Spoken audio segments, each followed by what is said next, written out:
Not a lot happened. Some time passed. You were told of some locations you might want to investigate around Dresden. On the Dresden area map. And you decided to go to the... Gosh, your name just does not stick in my head. I don't know what it is. It's just the specific of Shesult that just makes them jumble up a bit. You're going to the Shesult Crypt, which is supposedly located in a little ghost town nearby. And if I can just find the appropriate paperwork, which I have right here, so that's not a huge deal.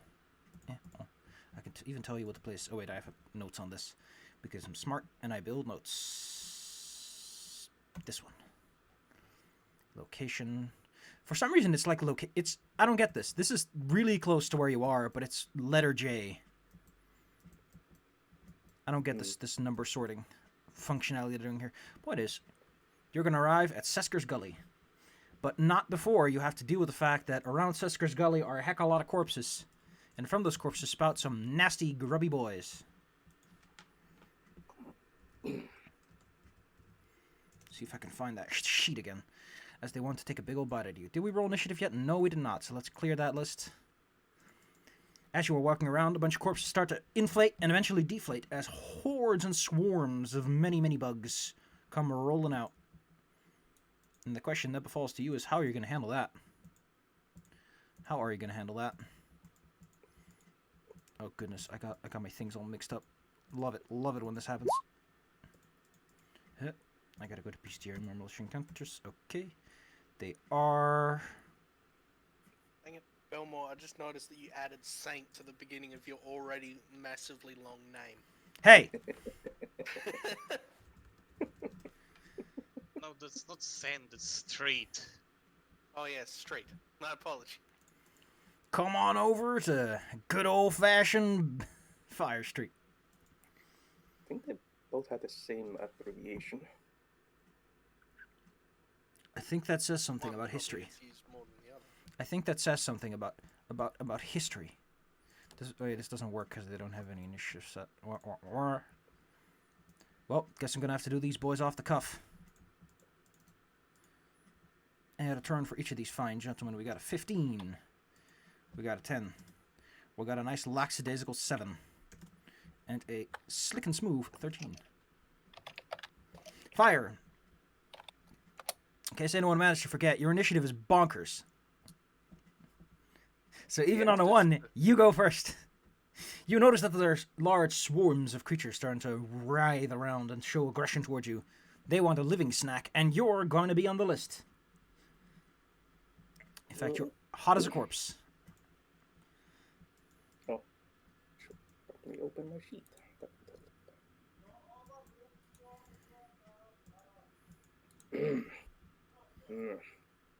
Disgusting things. Let's start by shooting that one. That one over there. You start going for the nearest swarm.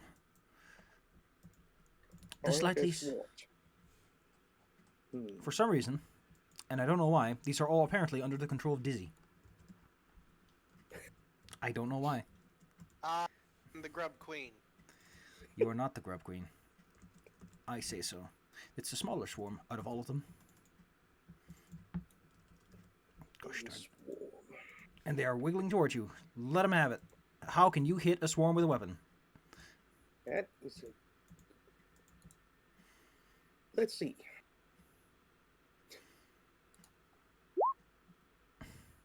Can I? So, do you have anything that can overcome the fact that you can't just shoot arrows at a writhing mass of many, many creatures? Don't think so. I just want to point out, you don't have to fight a giant swarm of insects if you don't want to.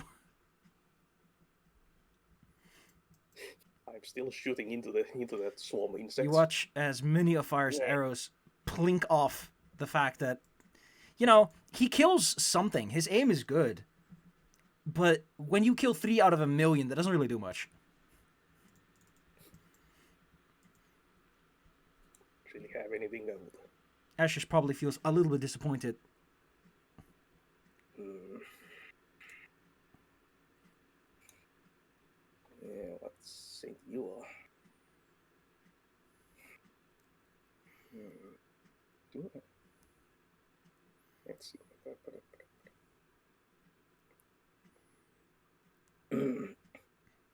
Alright, do they seem like, I don't know, unholy grubs in particular? Are these grubs particularly unholy?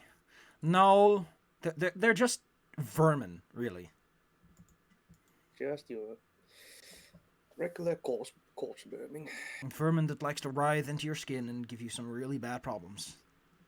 In which case, like my only splash weapon I have is a flask of holy water. So, I know. that's not really thinking about worms or buying stuff. Which is surprising since you've already had to deal with a huge amount of swarms earlier. With those little bitey boys and the big bitey queen. Fair point.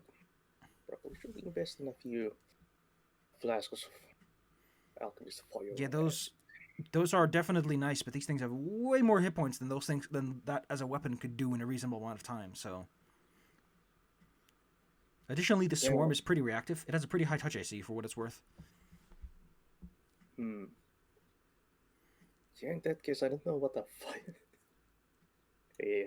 archer fighter can do in this situation, other than make a tactical retreat. I mean, they aren't intelligent beings, so.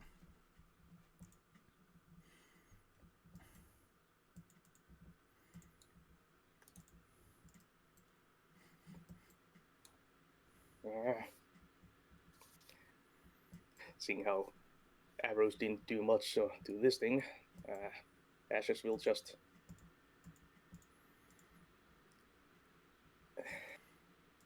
try to get some distance from these things. Swarm. Something I need to know about swarms.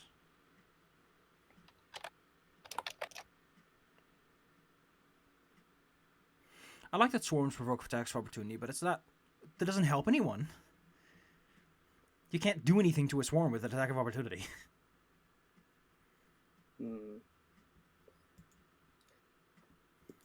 Well, unless you're wielding like the torches work on swarms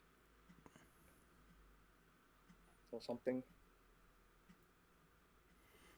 Immune to any spell or effect that targets single creatures. There was something to work against. Swarm attack. They do automatic damage. Yeah, they can move around pretty quickly. Nice. And Ashes goes into defense mode, fighting defensively. Huh. If it was a fine swarm, you could have heard it. All right, Toulon, there's lots and lots of bugs writhing around you. The city is the ghost town, well, is a short distance ahead. On this muddy road that hasn't seen maintenance in a long while. Though to be fair, the average demon just teleports or flies. Who needs roads? Well, I guess I'll mount up. You get on your puppo. And then run like fuck.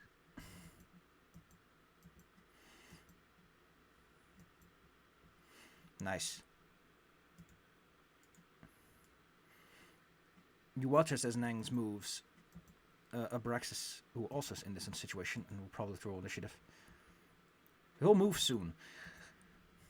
In that case, it'll just stick around here. The swarm is not very fast. These are tiny maggots. They can only move so quickly. It's more that they move on top of each other that creates this weird writhing wave effect that allows them to move so quickly at all. You see Abraxas' face going like, oh no, that's way too many. Actually, technically speaking, because he is resistant to non-magical attacks, to some extent, he probably wouldn't be as bothered by this. But he's going to use those big old flappy wings and take to the skies. Let's see, Abraxas, you, unlike these other goons, he doesn't quite know if you want him to stay or not, but he's going to do something. He's been feeling useless for too long. That doesn't help. That doesn't help. That doesn't help. Does chain lightning technically qualify as it? No. No, it doesn't. Cool. You wing us. You got everything except what you needed. Who's after this? More rot grubs. Cool. We'll just move those guys. To show that his very, very intent thinking isn't helping. Fireball. That always works. Classic. A big old scorchy ball of flame starts wrapping around those rotty boys. Who take double damage, since, you know, there's lots of them, and some cover each other. Imagine if your cover is the fact that there are soldiers standing around you. It's kind of depressing if you had a mind, which these guys don't, so that's good for them. They have a +5, so they get Big Scorch. Big Scorch. Sizzle, sizzle. Indeed, indeed. I mean, if you like maggots, if you like roasted maggots, it actually smells kind of nice. Cariel, that fireball did a good job. How about you show them what a real fireball looks like? Better idea. I'm going to cast Wall of Fire Oh my. to just surround us. Ah. And a big old, that first line is kind of shit. But surround the road in essentially a, box of fire. Alright. I like that idea. I like that idea a lot. Wall of Fear. Also, for context, I like making vulnerabilities double damage instead of half again, because half again just doesn't have that same punch to it. Double makes it seem like you got a whole extra turn. Let's see. How does this exactly work? Alright, things get scorchy-scorchied. Let's see. Opaque sheet. Ooh, or ring of fire. Oh boy. Luckily for Abraxas, he's way up in the sky, so he's not bothered by this. But you are now surrounded by a ring of flame. Draw me a circle of whatever size you think is cool. I did do lines, but get rid of those. And where's draw shape? Hold Alt. Okay.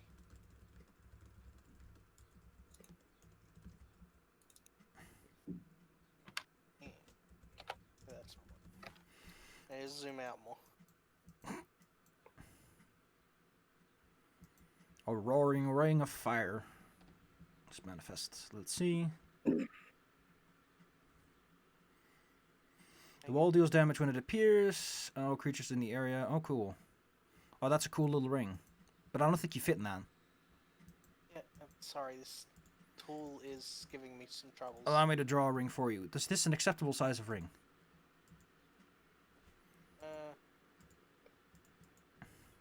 That works better. There you go. Ah, what a magnificent ring.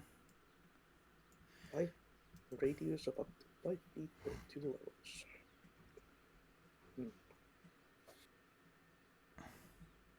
Alright, well, since they're all inside of it, you can roll me that... Okay, you already got an 18. Alright! Is there even a reflex save on this? Nope. I think they just take it, yeah. Alright, the two already damaged boys, I think take enough damage from that 18 times 2, that's 36, that they are scorched. The remainder that crawls in through the heated flames gets burnt. Some remain, but they are, disorganized. It's kind of weird. Your brain doesn't fully understand how that kind of thinking process works, but it's kind of like if morale is broken, but you're mindless, so it's more like there isn't enough for your... Yeah, it's so hard to think about. This thing is already inside of it, but it does take that extra 2d4 damage. So can you roll me some 2d4 twice for the two of them?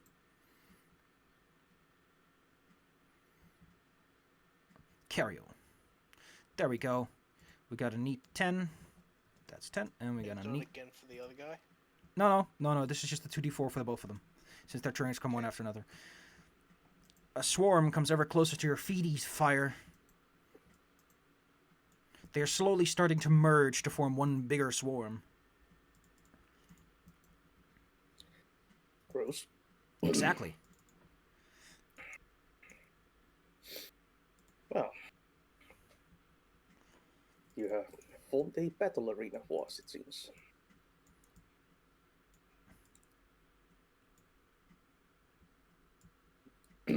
Well, this is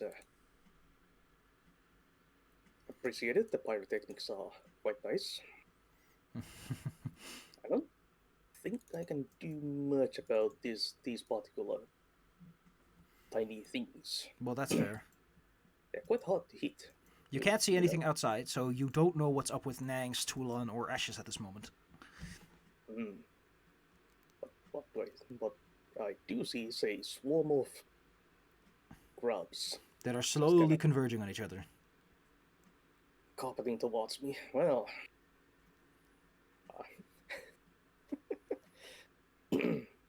I am pretty much just a pointy nail, pointy hammer, and I shoot nails.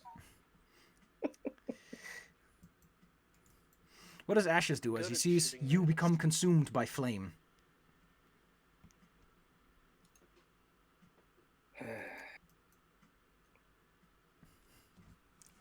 How appropriate. There's this 20-foot tall cylinder of fire in front of him. Yeah. I wanted to get some use out of this. In fact, from this angle, we probably can't even see Abraxas. Well, that's good a distraction as any.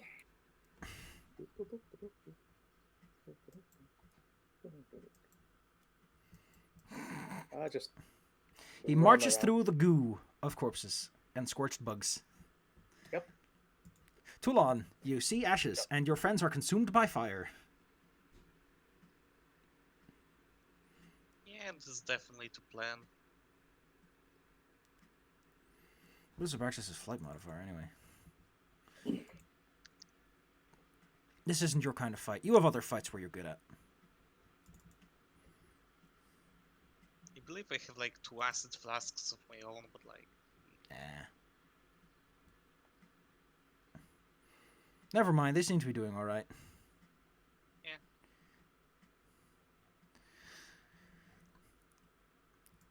Abraxas.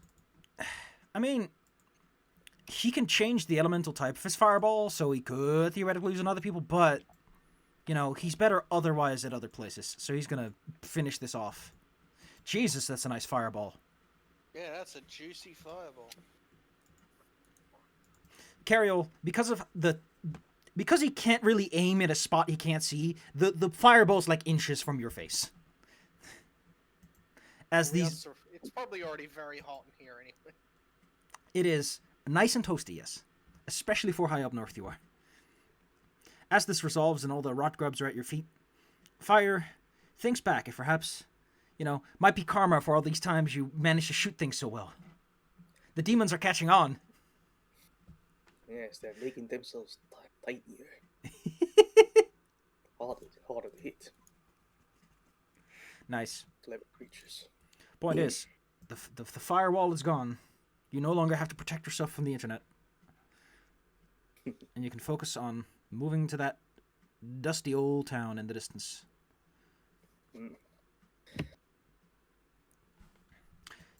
Moving on to Sesker's Gully. Unless you want to look around this rotting pile of corpses.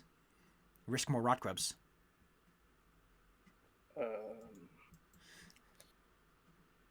Not particularly. Excellent. Unless you want to go digging the corpse pile. Particularly, that sounds pretty icky. Move on then. Abraxas and a lot of you move along. You reach Sesker's Gully, which is about what you'd expect from a... So, when you start being this close to the World Wound, things start to look meaty and fleshy and weird, and rocks start taking irregular shapes. And you start having a newfound appreciation of Euclidean geometry. Normally, when you build a town in that, some people have to make sure that the demon infestation doesn't cause weird stuff to happen. Imagine a nice wooden shack with a nice thatched roof. Now imagine that house sort of bends and contorts as if it has scoliosis. This is kind of what most buildings in Sesker's Gully look like. Someone call a house doc. Yeah. House MD. This place is gonna... Oh, there's a big G here. Go away. Let me mark on the map where this J is for Sesker's Gully. The J of Sesker. As you're here, you can also see the area where the family crypt most likely is located.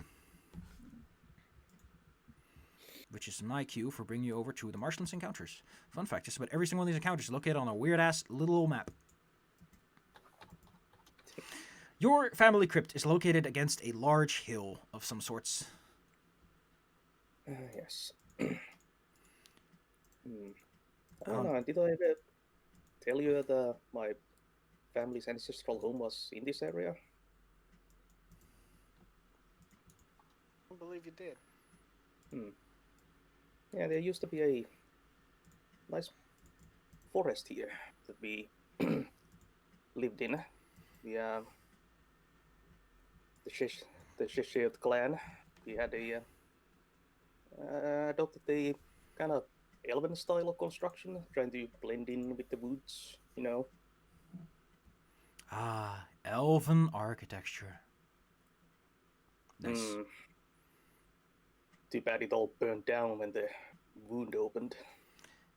The church is the only real recognizable building around here, as flickering touches of hollowed energy seem to protect the occasional brick. Most gravestones have been upturned, overturned, emptied out. Probably zombies and other things have been messing around with it.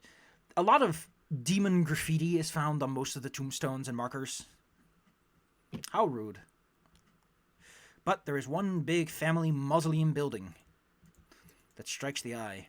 A soldier marches in front of it, a big, big bow on his back. Like, you know those great bows from Dark Souls? That's approximately what this guy has on his back. I need to change his name, because I put him down before I realized who was going to be it. Is he one of yours, Fire? How familiar are you with your family history? Could you recognize an ancestor on sight alone?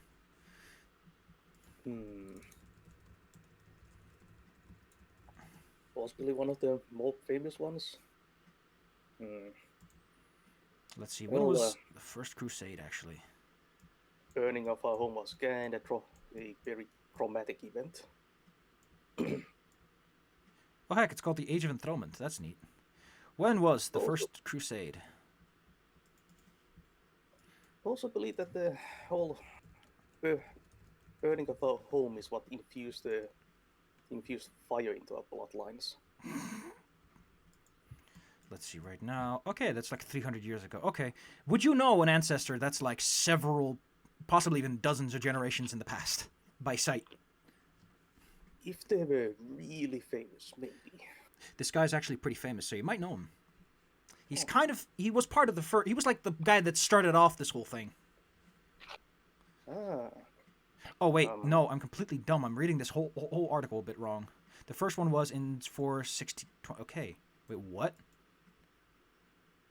Wow, these happen at. Is this timeline even correct? I can't read this timeline right now. I don't get it. I don't know what time it is right now. It's a problem. The fifth one is in 470. Okay, no, this is like a few generations ago. It's not that far. One, maybe two. It's just that Lost Omens threw me off. Here we go. Here's the... Okay, yeah, this guy's not that far. So yes, you would probably recognize him. This is Elris. One of your first ancestors to partake in the Great Crusades. Oh. Oh yeah. Elris the Giant, they used to call him. It was unclear if they were talking about his actual stature or his bow, because both are quite big. The most common rumor told about him is that his arrows were so large that they could pin a Belor to the wall. Yeah,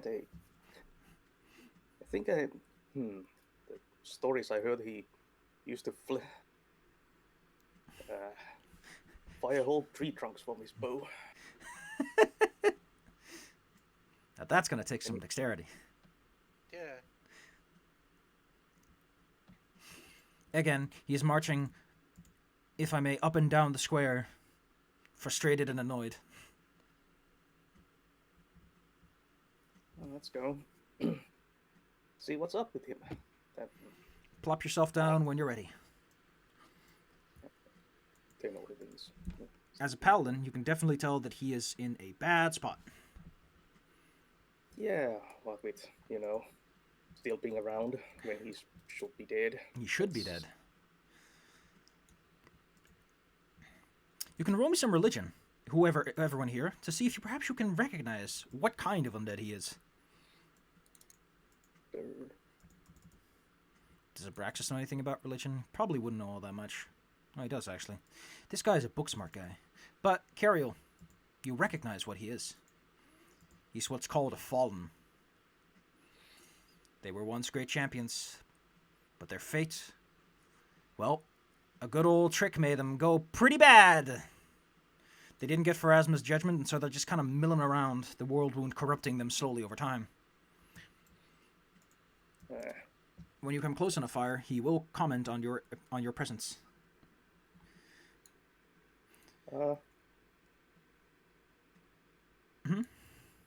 Eldritch? Are you? Another one of my bloodline comes. Does that mean another crusade has started? Are we doomed to repeat this cycle forever? No, we are the final crusade. We will close Sure, this that's- wound once and for all. It will not be the final crusade until all the Shesots have paid with their lives. Wow, that's harsh. He says there's more like a, hey, history lesson. Than, I curse you to die, you know? I think that's a rather pessimistic look on things. Do you not know your own family history, boy? We have been a thorn in the side of every crusade. Unintentionally so, we have been the reason every one of them has fallen apart.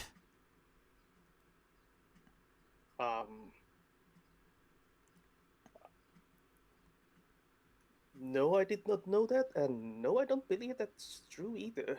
That seems... no.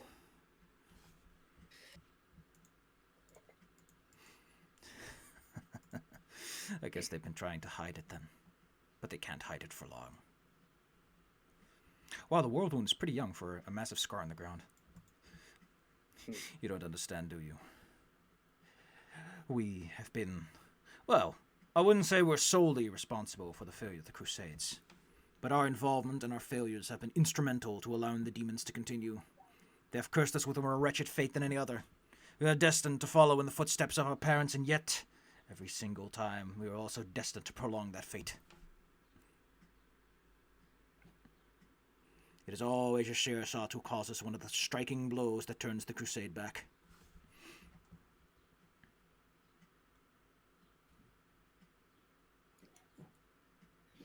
Do you have examples of this happening?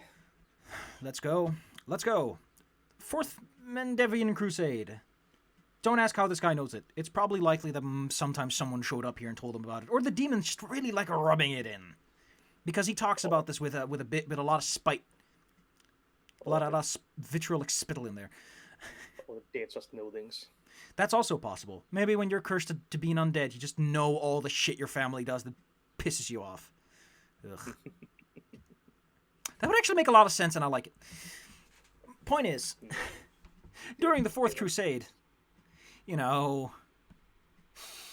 when the new leader, the Storm King, showed up, one of the Shadesots decided to... We're just trying to hold their ground near one of the wardstones, when, by pure chance, by a tactical decision they made, they essentially caused that wardstone to not work right, and a crusade that was a couple of miles in just got slammed as a result of it. A whole bunch of good men lost their lives that day. The First Crusade, supposedly during the early moments of its great momentum, the Shersot, in the process of unleashing heroic volleys into an army, got some wrong information, and instead of verifying it or double-checking, in their loyalty to the cause, just kept firing straight into their own line. The Paladins, dazed and confused by the fact they were getting shot in the back, kind of fell apart, costing them one of the most critical battles in that crusade. Well, And he'll keep prattling on about this. Fire will. No. Just try to interject. It's just gonna get steamrolled. Mm-hmm. So you're an entire family line of meatheads. It's not just the meatheads. These are the nice ones. In the Second Mendip Crusade, my good sir, do you know of the Marilith Zura, a Pontivicius? She managed to seduce one of the Siersots into betraying one of their most powerful leaders. A great paladin led straight to the edge, in promise that she would not attack their city, and then they did. Of course, by then, the corrupted bloodline did not care for such things. See, we are the weak chain, weak link in this chain.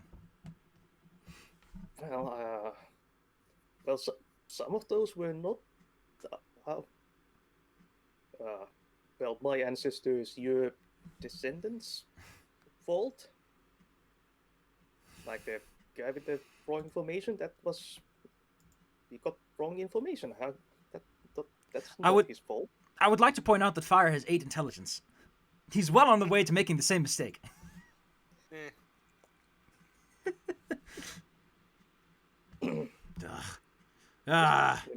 Well, you know what? While you're here, you can do something for me. If at the very least you want to give me a rest so I don't have to witness yet another great mistake in this family line.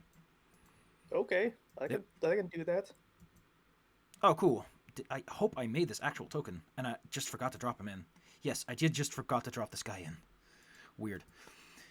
There is a demon downstairs who has set up home inside the family crypt and has been delightfully mocking me with every single failure my family has made, and the perils of the Fourth Crusade have worn on me more than anything. I am within inches of striking out against anyone, losing my mind here as I've sat here for centuries. At the very least, get rid of that beast. Oh. Well, that I can do. Be nice to see something positive come of this. Just point away, Grand Pappy Aldrich. I cannot take you far. Unfortunately, the wards down below stop undead from entering, but not demons. They broke through those a long while ago, so I cannot follow you down there. All right then, let's go demon hunting. You entered the tomb and find a big old hole in the ground. There was probably a ladder here once, but it's gone now. Ooh, spooky. It is, however, what you would expect from a family crypt in your name, Fire. There's lots of cool pictures and embossments detailing your many heroic deeds. With your family. Okay, since there's no ladder, I'll just kind of swing myself down. How deep down does this go? You all watch just Fire leave. Let's see. Don't worry about it. There's a demon. I'll shoot it. You know what I really like, by the way, is that there is a reward for this, and they handled a particular nitpick very well. Let's see. It doesn't mention how deep it goes, but we'll say that it just doesn't go down too far, like 10 feet, so you can just drop down safely. Whee! As I said, I could kind of swing myself down. Abraxas does what all winged creatures do, and he tries to, but then, as he jumps down and realizes, wait, this hole's not wide enough, and you watch his wings clip, and he just awkwardly tumbles down.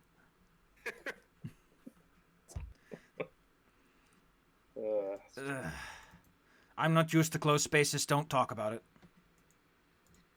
At least he didn't block the hole. He just gets stuck.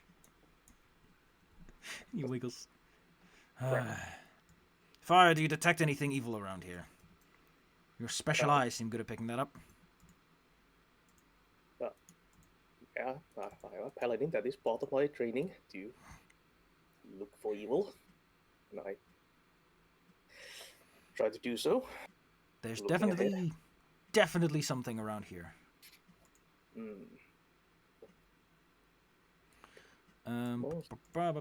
Oh no. So, how would I describe this? There's definitely something evil about, and something else very evil around. You get 2 pings of things that have been around here for a good long while, like residual traces. Residual is the word I'm looking for. Residual. There's a big 2-door in front of you, and, well, it has the family name on it, and some cool inscriptions, and a big old "Do not disturb unless necessary" warning. Written in flowery-ass language. Your last name looks short compared to this warning. That seems in character. But the longer I'm staying here, the more everything about fire makes sense. Do not disturb. Well, sorry everybody. I need to do some house cleaning. Yes, yes. Short break to rest. Still push the doors open. As you pass on in, you see in front of you the large, large doors leading to the individual crypts themselves. Some of them are not quite as closed as they should be. You're a paladin, you know the basics of how mausoleum tombs work, and someone has been tampering with these. Yes, that's not right. A truth that particularly comes push to shove when one of them slowly begins to open. Go You back see- to rest. It's, though this isn't what you think it is. Go back to sleep. Grubs. Advanced Bodak. These guys can stare you Bodak to death. Horseman. One of the crypts creaks open with a long, bony-ass hand, belonging to a creature dressed in rags, and that is its face, and that is its mouth, and it's very big. I thought Bodaks had an aura, but maybe I was mixing it up with something else. The creature seems to have picked up on your presence and wants you to leave. Which is to say that the second it comes out, unless you do something, it will try to look at you and use its death gaze. Well, the moment I see something walking out of my family crypt, I'm going to shoot it. Ah, the good old share shot way of doing things. Hey, yeah. Like, Roll me your initiative if you wish to see if you can outspeed this boy. I might be stupid, but I'm not that stupid. I might be. You're stupid, not but fast I'm not enough, though. Dang, it's a fast boy. Boy decks aren't exactly... You wouldn't kiss that mouth with your mother. It's not how that saying goes, but we all know what it means. The Bodak peeks around the corner of the cover of the door and seems to have an innate sense on who the Sheasots in this bunch of beans are. Yep. Well, It's stare fire. yeah, like, kind of unmistakable who it might be. I mean, you have fire for hair. It's very telling of a lot of things. Let's see, how does the death gaze really work? Oh, it's a gaze. Is it a gaze attack or is it something else to do?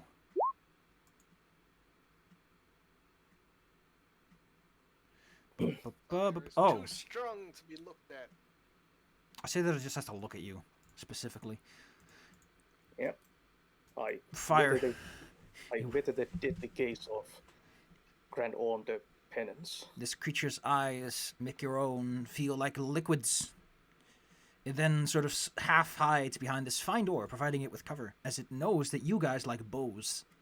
Cariel. It's being all sneaky and letting out these spine-shivering moans. The crypt it's coming from also bleeds dust into the room. I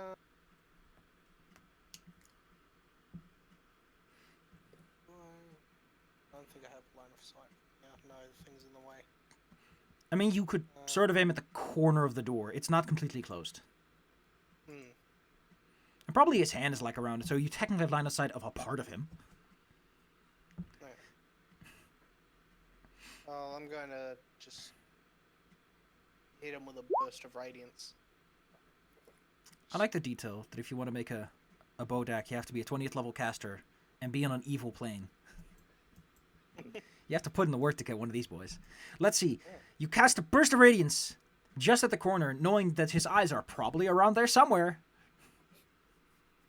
Oh, cool. You added the blind effect. Awesome. Yeah. What's the saving throw? It is reflex or be blinded. His reflex save is not the greatest. Ah! This doesn't stop him from looking at you, but it does mean that he kind of has to roll to aim in the right direction. Yeah. You watch as he's blinded. He is blinded for 3 turns, his eyes filled with the divine light of Goody And if Two he's Shoes. evil, he takes 11 damage. He's also he is actually an evil. Yeah, he is evil. If there are any other qualifiers, do tell. 11. Not just evil. Then he takes 11 goodness damage. Fire. He's hiding inside that crypt, behind the door. You don't even need to ask. Are Bodaks evil? It's yes, very. I mean, they could be like neutral. Neutral kind of- creatures don't hang out in people's crypts. Sometimes they do. I guess grave robbers would. Yeah. Yeah. Like a lot of wild animals. Bodaks are like congealed evil. I mean, you Oh, have to no, go to I've an never evil seen plane to make them. They don't get much evil than a Bodak. Unless you're a demon, I guess. This is Pathfinder. Also, he's probably wearing like the burial shrouds of some of the corpses, but it's clear that he mismatched a few of them. So, Yeah, his fashion sense is terrible. okay, Yeah. the Bodak has cover where he is, but otherwise you can still pelt him if you wish. Shoot his handful of arrows. And just, I'm not sure if you're one of my ancestors with your face like that, but go back to sleep. You definitely hit him on all of those. Bonk, bonk, bonk. Oh, I should have. I didn't have point blank range active, so any hit is +1 damage. Does the Bodak have yeah. any particular resistances? Oh yeah, and also additional 9 Ouch. from the damage shot. Ouchie baba! The Bodak withdraws its hand. What is Abraxas gonna do?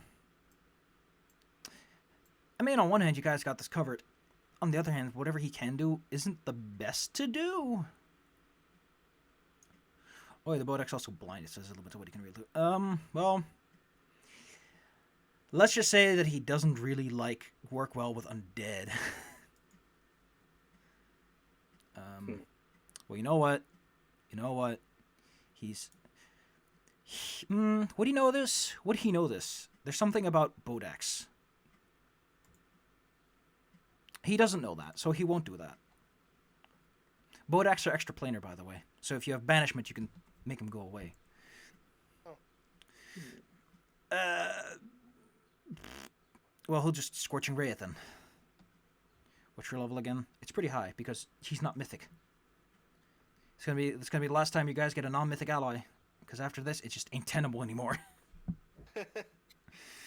Let's Everyone's see. Special? No one is. It gets 3 blasty boys. He just has to not screw this up. He did screw it up. What a hero. So yeah, he hits it for 6. What a hero. Because Bodaks are resistant to fire. Good job. The Bodak. Well, fire, you're still in the approximate same location. So unfortunately for you, it can still definitely try to intently stare into your special eyes. Or close enough. In my general direction. Point is that you're intently staring at it to aim with your bow. You just managed to avoid having its raw evil corrupt your essence. Cariel, maybe you should get your friends upstairs to come in. Get like signal. Hey guys, there's a big spooky mo. Well, no, I can't speak, can I? Yeah, so just yelling in weird celestial language. Well, that's usually a sign that Cariel is fighting something. Or at the very least, is having a bad day. That's fine, I know Celeste. Oh, okay. that's handy to know. Yeah, big spooky monster. Celestial buddies. Whoopsh. Yeah.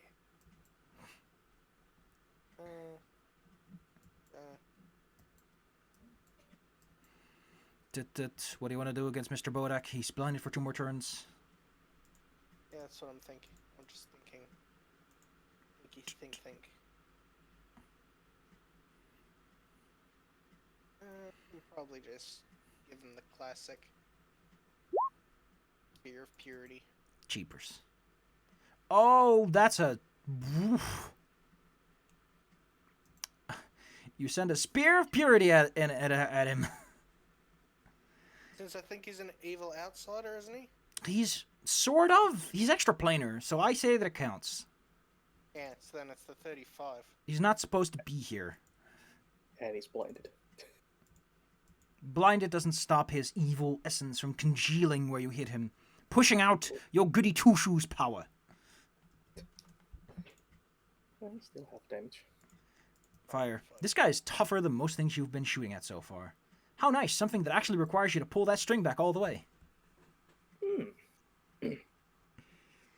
Well, a challenge, even though having to look at me is like having a rod of uranium stare at you. Yeah, you're probably getting brighter with every mythic rank.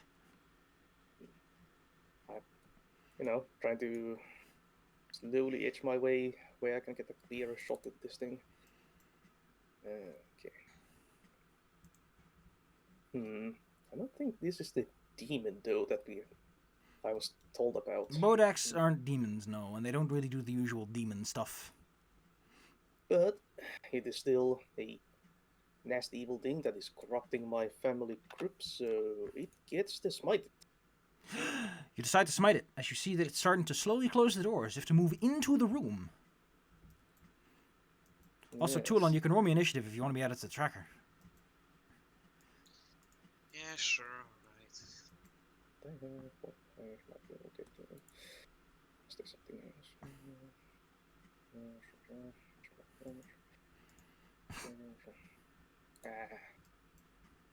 Let's throw that in as well. Just have at it. Jeez! I forgot how hard that hits. And did the first one hit? Yes. Plus 16 damage. 44, 26. And the Bodak is destroyed right as the door closes. You hit it in one of the eyes. Divine energy spews from it, and screeching and writhing upon the ground. It has been blasted. I think I might have hit it in both eyes and the giant mouth. Probably. You hit it in many places. All beneficial to you. Less to it. Stay down, Nice.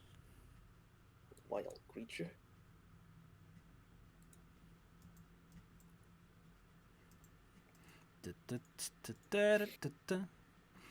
Take a look at it. You want to like open the door and take a peek. Yeah, I kind of take inventory in how much damage this thing do to my. So for Fabulous. one, he seems to be wearing a lot of shrouds and like grave gifts. But more importantly, this particular tomb, he seems to have been doing something to that body that he exhumed. Not a good thing. Like the body is, there's a rotting corpse, and then there's bad juju seeping into a body corpse. Gariel, could you take a look at this? This does not look good. There's this thing was fiddling with one of my ancestors. That's gross. White. Cariel decides to take a look-see. I What forgot am I to looking add at here? experience, so give me a moment while I do a little bit of math. Because you do want your experience, don't you? Yeah. So I gotta count all that stuff with my brain. Stuff in the old 64, so experience that would be control. 100. Okay, there we go. That's for that guy. How much is this Bodak worth? This advanced boy. He is worth. Nice. There we go. Okay, what are you looking at again? You're trying to figure out what this Bodak was doing? Yeah. You can roll me some knowledge, religion, arcana, spellcraft, something in that direction. Planes work. Maybe. You can try it. See if that knowledge might fill some gaps. Not like that, it Why? doesn't. Cariel doesn't know. It's esoteric looking. And definitely evil. There's a few too many... So, it's hard to explain what this is, but you know that outsiders like to have weird, arbitrary organizations of things, which is why, if you're a warlock or a cleric, sometimes your god just asks, hey, can you go over there and just push all those rocks over there? People don't know why, but they do it. Because, you know, hey, it's your god. They do good, it's an easy job. This guy is doing something that resembles that. It's, like, arbitrary and weird, but it probably isn't good. Okay, Fire, I'm gonna say that you got a gut feeling that what if this ritual were completed, there would be more Bodaks here. yeah, that's not good. I'll try to do an Erastilian, you know, burial prayer with his corpse. Cool. Roll me some religion to see how strong your conviction bleeds into this body. Or whatever you think's appropriate. Like a will save, maybe. My will save is a hell of a lot better than my than anything I might know. You're more a Let's tactician. Let's try to browbeat this thing into submission. Would you like to mythic sword to that? Sure, yeah. Let's That's a good search question that. that I forgot to ask myself. A search was 1d6, right? I don't know. I know that it increases at certain levels, but I forgot which. Because I'm not a mythic character here, kids. I just read the sheets. No, it's 4th tier where it becomes a plus 1d8. Okay, so yeah, it's still 1d6. That's enough. You... How do you put this? It's like... Imagine if a holy symbol is a hammer and this is a nail you have to drive in, but the nail keeps popping out a little bit if you don't go through with it. It's like you keep shouting ever louder, the power of Christ compels you, as the dark energies wave up at you, spookily. I'll hammer a +1 holy arrow into the corpse. Oh man, we're getting Japanese in here, or vampire-y. I don't know, there's a lot of ways you can interpret that. Point is, you... through raw, sheer force of will and the mythic powers that surge into your veins, managed to tell this body to stay down and remove the partially completed ritual. You think, at least. It doesn't smell as bad. I mean, it's still a corpse. The paladin senses aren't as strong. Let's put it like that. Alright. Well, I mean, it probably smells not as bad, but there's enough stinkiness that it probably gets lost. still smells like a corpse, but there's a slight whiff of pine forest in there now.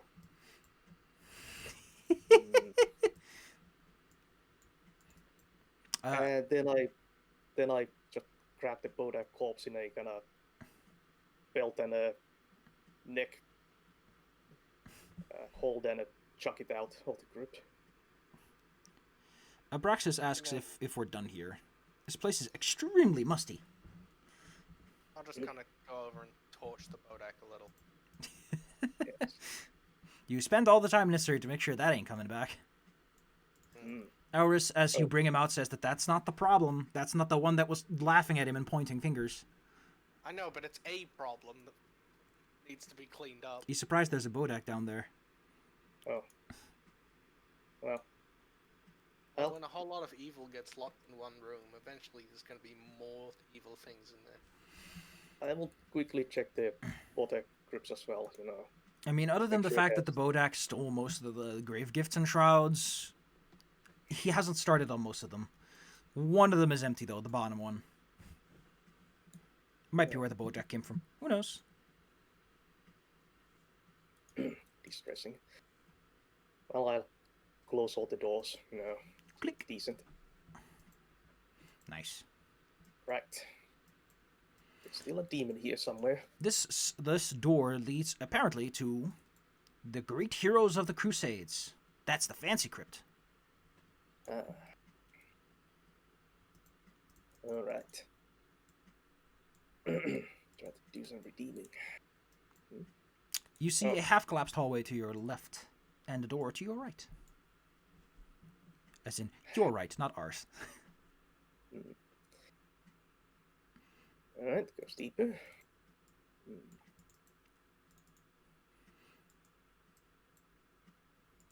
Cario, since you're an oracle, you get bad juju beans from that double door up there. Might want to, stay on your toes. There's some gross feeling I'm getting from over there. That is a good point. Then again, we are looking for gross feelings. Can I, detect magic on the door to see if it's, trapped in some way? The door isn't magical. You can roll me some spellcraft, though. Nope. There might have been magic sigils on the door. Like, you see the ink and the runic symbols and all that are used to inscribe a ward into a wall, but they have been made inert and otherwise scrambled. Something's definitely come through here, which tracks with what Granddad up there told us. Yes.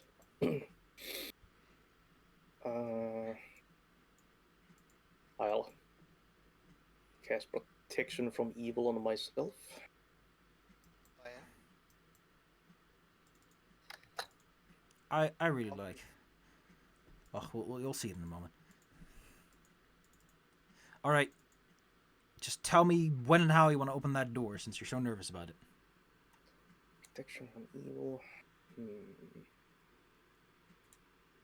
there anything else?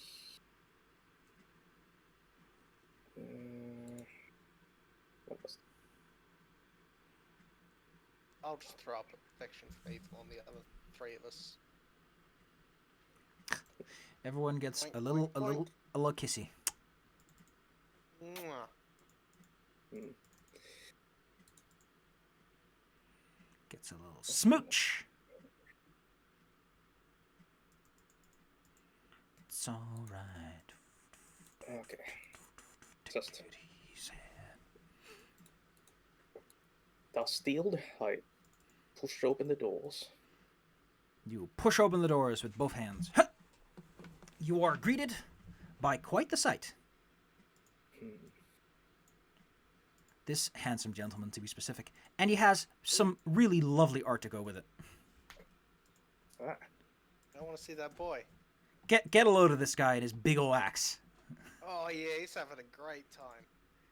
wow. He belongs in a metal concert. Yeah, you can just see him make the devil horns with his other hand. You can, can't you? Yeah, he's ready for a mosh pit. This Look at large, screechy thing. him. Ozzy Osbourne would love that shit.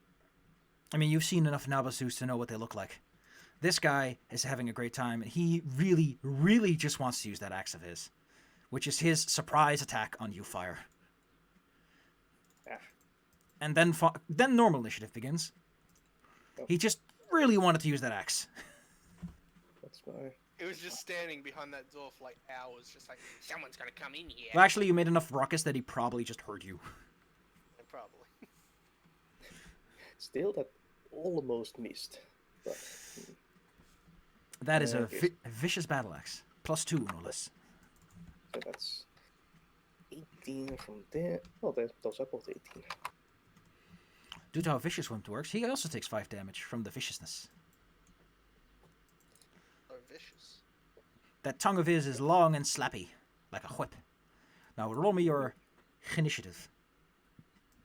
Unless you want to just get pounded on. You only take the first attack. He only attacks once. Don't worry about the second one. Oh, Fire's ready. He only gets a single attack on his surprise. right.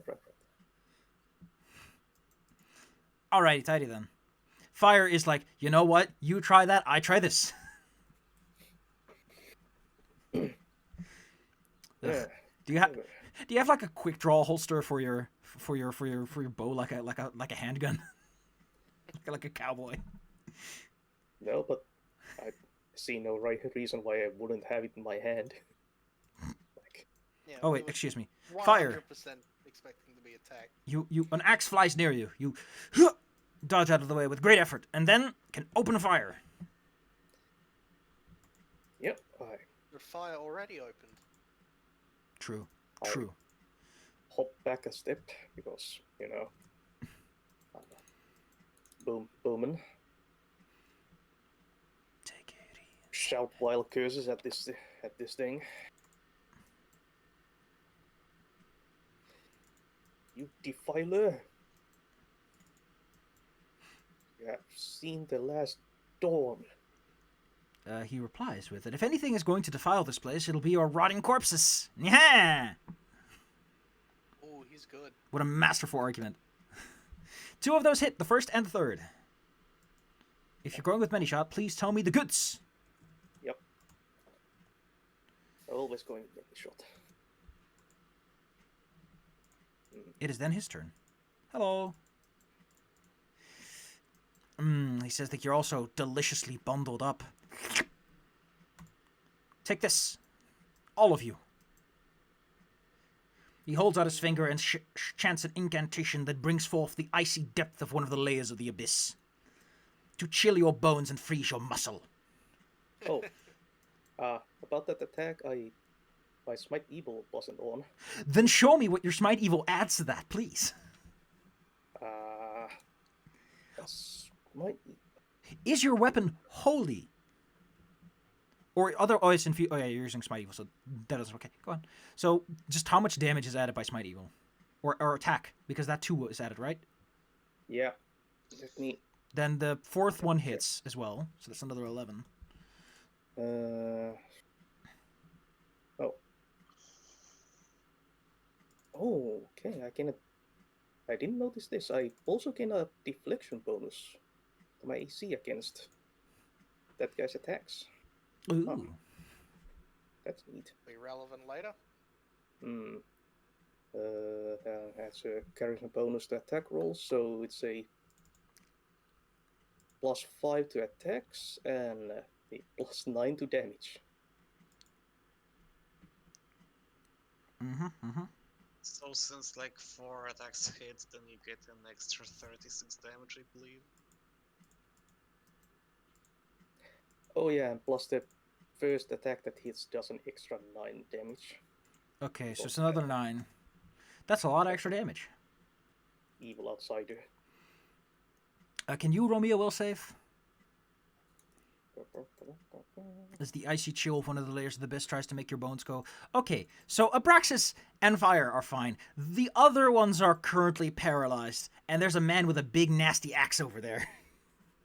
I mean, I'm pretty sure I have an effective 24. Oh yes, that does work at spell abilities. Cariol, you're the only one who feels that chilly chilly. Woo.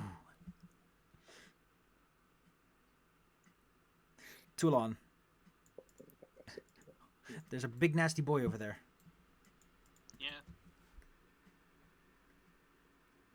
And he looks like he thinks that he's going to go for the guaranteed kill on Cariol. Because that big old axe can do a lot of big. Be careful, he's a big. He is big. Abraxas is like fiddling with something as he begins to try and pull up a spell.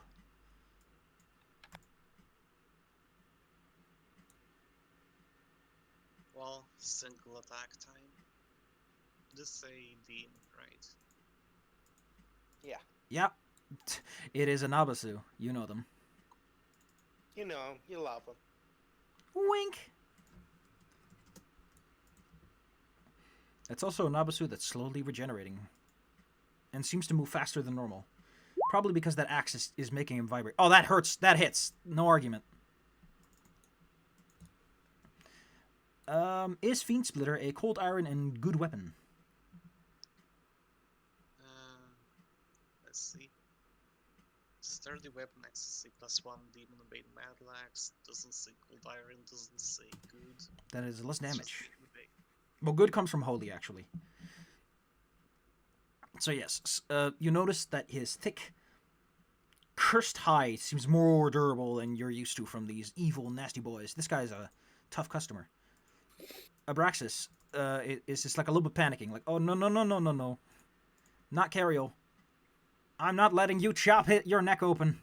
I do not know how Dispel Magic approximately works, so excuse me while I look up the specifics. There's a lesser Dispel Magic? Nice. I didn't know that existed. Let's see. We have targeted dispel. Spell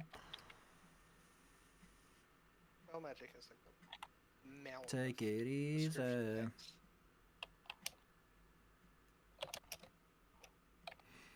And compare that to spell with the highest DC. Oh, there we go. Spell cast level low. Okay, it's a roll off. Sexy. What's your cast level there, Buckaroo? Not bad. Not bad. Abracadabra. He says heroically. Kazoo. That just makes it. Cariel, the cold of the abyss tickles you, but Abraxas takes all that cold into his hands and sort of just makes it warm again, and then blows at his hands, which have like cold condensation melting onto it.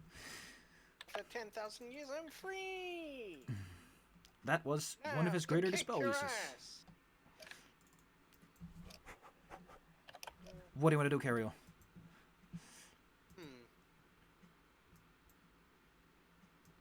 I think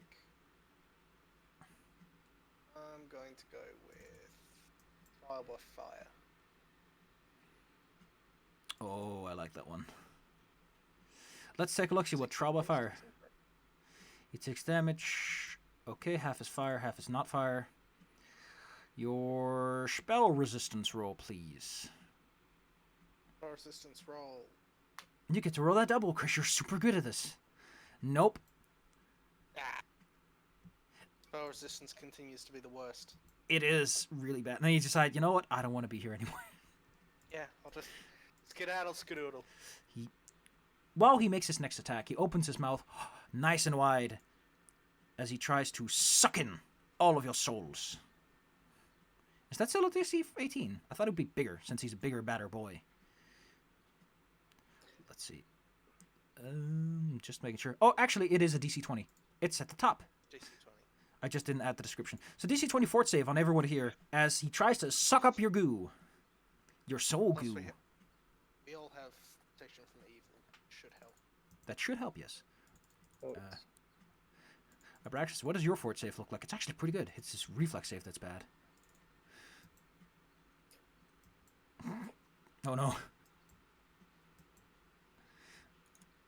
I like that Cario and Toulon rolled the same. 14. 13. You gain 1 temporary negative level. How does that work on this sheet? It's energy drained 1. I don't know if this one does the because the other sheet does it all weird like. It's all right. Take it easy. What if I do -2? Because I don't. Cool, doesn't seem to update the sheet on my end. That's just great. Funky Delic. Anyway, once you've sorted that out, that's what it does. And then it's going to swing that big old axe of his. It goes for a wide old swing. Does it have anything on that that actually lets it swing wide? Feats. Nope. But it does have ability focus, def seal, and gaze. And improved initiative. And lightning reflexes. Would have been a 5 otherwise. What a poor guy. Cannot dodge for the life of him. This goes down to 0. He's not going to use... Is he going to... How likely are you to cast spells? Not much. What about enervation? That'd be nice. That'd be very nice. He doesn't... The thing about this guy is that he doesn't quite know what any one of you are. This one's for you. Big ol' fire hair boy. oof. Oh, 36 still. Oh, those. Good axe. Since you're using all that smiting stuff, more of his wounds close up. Slowly but surely. Are those 2 attacks? 2 attacks, yes. Yeah, that's both hits. Oof. He cackles at you that he would... He speaks faster than most people. He cackles, I wouldn't take this tomb if I couldn't defend it. Well, we'll see about that. Right. Jump another back one small, and raise my bow up high. take this monstrosity down, you all feel a tingle of Oh, that's cool. Ooh. divine rage in you. I like being angry sometimes. It's nice. All right, that is just the swift action to give everyone your good boy juice. Yep. Swift action. Then back to peppering this thing. Pew pew.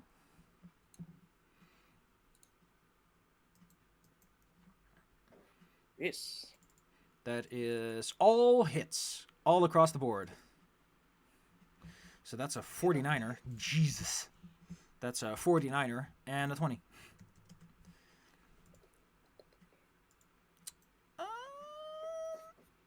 First, it regenerates. And then sort of limps back Trumpet sounds. and creates a small tear in the universe. So that it will slowly start to heal. It can do this as an action, which I learned recently. It was very nice learning that spell-like abilities do not work like spells at all. Hence why they're likes. Let's see. Also, cures, fatigue. Doesn't it like do over time too? Okay, no, I'm just dumb. Instantaneous, big ol' heal. Toulon. It slowly comes back to life again. You're gonna have to hit it on the head real hard, or something. That Axivist is giving him a lot of power, by the looks of it. It keeps glimmering whenever he does anything. Oh yeah, you have a +9 to hit and +5 the to way hit. around, +5 Yeah. and unless I use my own charisma, which is not recommended. I don't think so. You can bestow you of wrath. Can all allies the benefits of your active smite. So I think that is mine. Yep. Plus another one's yeah. All of the constant effects. Convert, not the ones that you can use at once. Yeah. I think you might also have +5 to your +5 deflection against this thing then. Noted. Number of rounds equal to a tier, so three rounds. One until it's dead. Oh, that's some big numbers. That's a 99.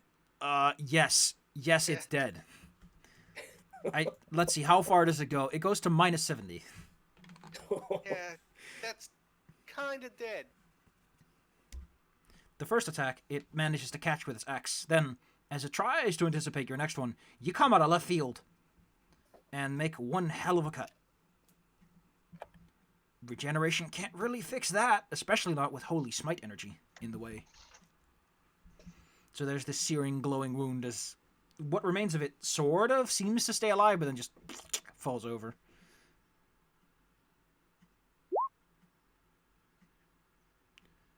One heck of dead Namazu.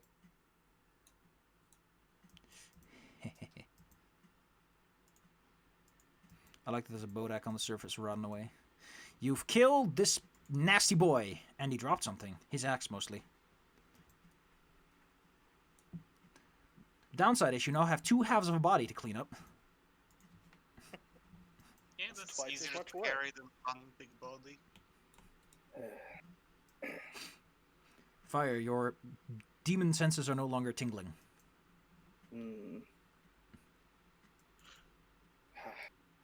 Spit on this corpse. Oh. What does this guy look like? I'll rip out one of its teeth. Nasty. Not gonna judge you for that. You now have a tooth. Yes. Demon tooth. Of a... I think this guy is like... It's an Abasu, but he has like a lot of growth points. How many does he have? Does it mention anywhere on a sheet?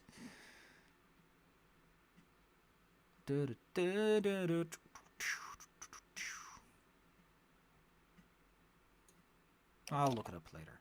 Point is, you've done what you were asked to do, and that's good. You managed to avoid... Oh, yeah, 6 of them. You managed to avoid a lot of bad stuff happening, since he was trying to paralyze you and all that kind of stuff. Oh, well.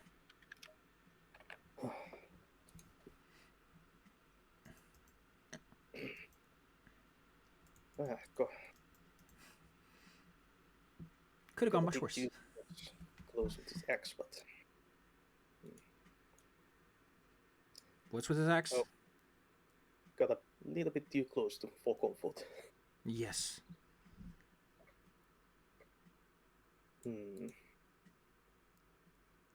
Well, I'll check on the tombs here. Other than a bunch of graffiti. Let's see. Just a bunch of graffiti. Checking one of the half-open tombs, he posed the bodies. Like a corpse is like a finger sticking up his nose, but because it's all rotten, it's like goes out the other end. Okay. It's very childish. I'll spend some time making them presentable again. What do the rest of Goober 1 and Goober 2 do? Probably check out that axe. Like, that boy here. Take a look at it. All right, you can roll me some spellcraft knowledge arcana. Okey-doke. Really? I mean, you can tell that it's definitely a +1, +2 vicious axe. That's obvious. You saw that power in effect. Maybe Abraxas can boot in a bit, because he's also kind of curious why that thing kept flaring up. What's he the best at? Arcana, actually. He's a freaking PhD in that one.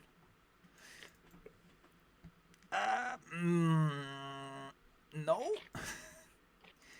I mean, there's clearly something with it, but he's like, it might have gone away, because as you hold it up and kind of give it a... doesn't seem to do as much for you as it did for him. But it's still a hella expensive weapon. Let's see, how much is a +3 weapon even worth in today's economy?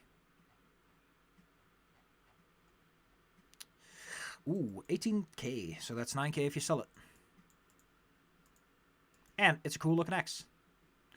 A little too much rusted blood, but you can work that out. You want to tell the muscle of this operation? It is a big and nasty axe. It does 1d8 times 3 critical plus 2d6 vicious. Vicious means you take the damage vicious does. Not half? Maybe it's half, yeah. I've never used a vicious weapon outside of 5e. Let's see, it is... Oh, it's 1d6 point damage hit wielder. Yeah, it's a unique one. Okay. Well, it wouldn't have mattered much anyway, since you destroyed him on that last hit in a way that wouldn't have changed.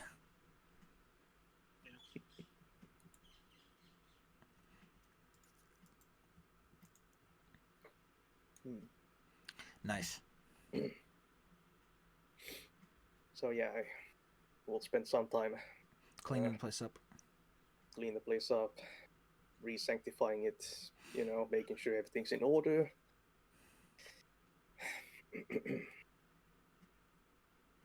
Yeah. Guess it will help hold the demon corpse out of here. Yep. It's kind of awkward Get that. given what's going on. Can have that stinking up the place. As you exit with a corpse in tow, your ancestor speaks of delight.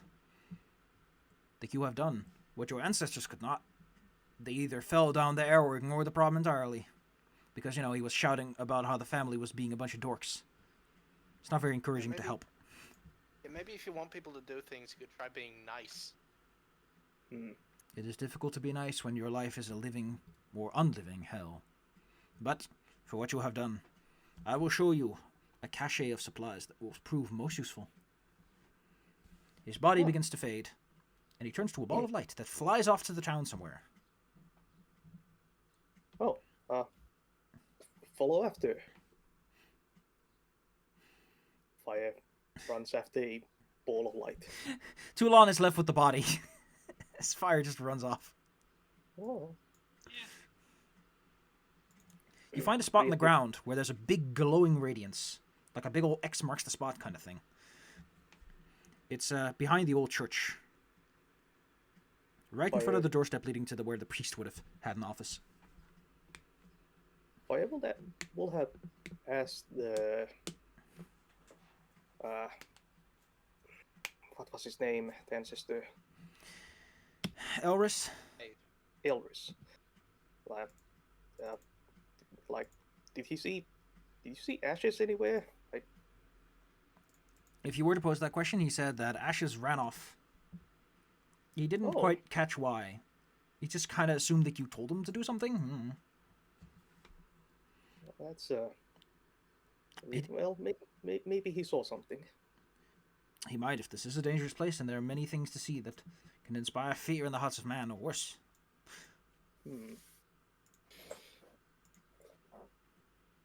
Yeah, I'm Let's sure see. Experience. he'll be back. Gosh, that's a lot of experience. A lot was learned. Anyway, you're standing over a golden glow that's in the ground.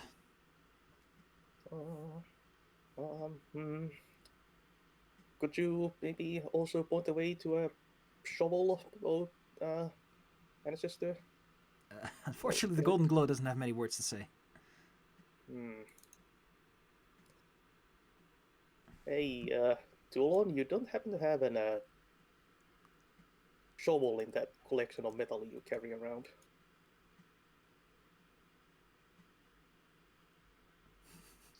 No, but I might have a pickaxe. That also works. Abraxas holds up his finger and is like, could I disintegrate it? That seems a bit excessive. It will get rid of the dirt. It'll probably get rid of anything under the dirt as well. Ugh, buzzkill. How many weapons is Toulon carrying, by the way? Who knows? Enough. Yeah, I never had a chance to like do shopping to offload the old ones, so Maybe soon. Lucky for you, though, Abraxas does know Mage Hand, so a little hand starts scooping up the dirt. Really helpful there. Well, Guess I'll- if we had the big man here, he'd probably scoop it up faster. Also, you have Nangus, who is a wolf, and wolves can dig good. Okay, so we have a mage hand, a wolf, and a fire all digging there with their hands. For paws. And Toulon with a pickaxe. All right, as you diggy, you eventually find a metal chest. Let's see if there's anything special about the chest itself. It's just a metal chest. It isn't locked in any way.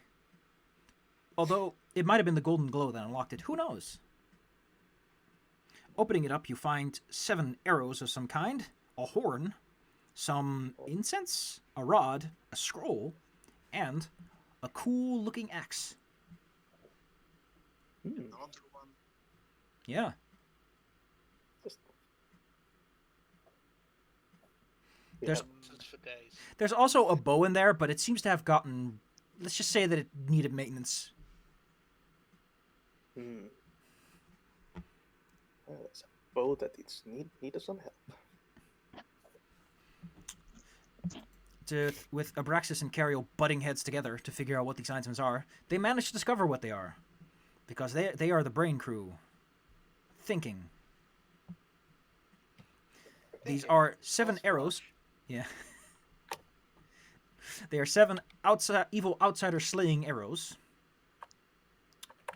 The axe is a +2 holy cold iron axe. I think.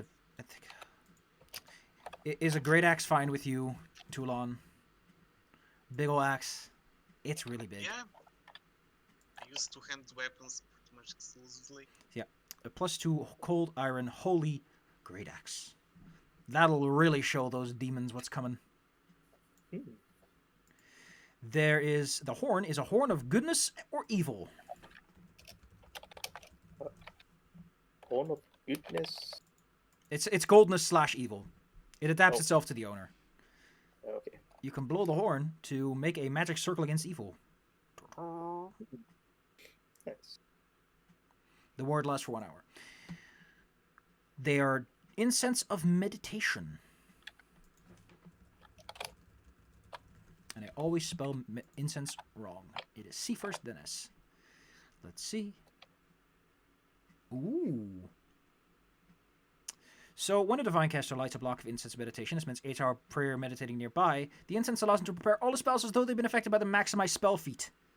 However, all spells are prepared at their normal level. Not 3 That's- levels higher, so... Kind of insane. Yeah, it lets you cast some really big fireballs. Yeah, like guaranteed 100 damage fireballs. Yeah, but it's probably single use, right? Yes, each one can only be used once. Yeah. And there's 3 of them. Yeah, so Oh, 3. just prepare yourself for a day of 100 damage blast. The Rod of the Python is probably something to sell. It's a stick you can turn into a constrictor snake. Because Sticks to Snake as a spell isn't as cool as a stick that just does it, I guess. Additionally, I can't imagine a constrictor snake being useful unless you want to do something fancy with it.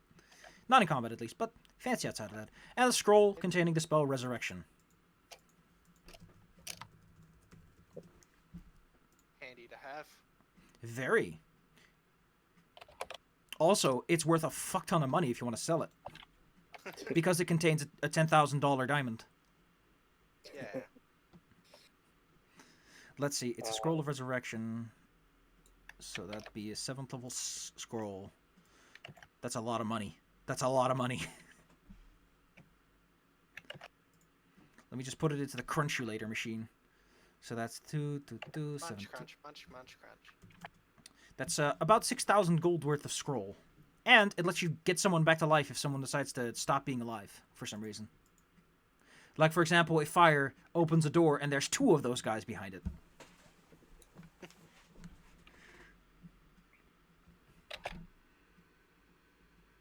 That'd be neat. And what about the bow? It's a +1 holy bow. But repairing it, unless you're a good bowyer, is kind of hard. The thing is kind of cracked. The bowstring snapped. It's not in the best shape.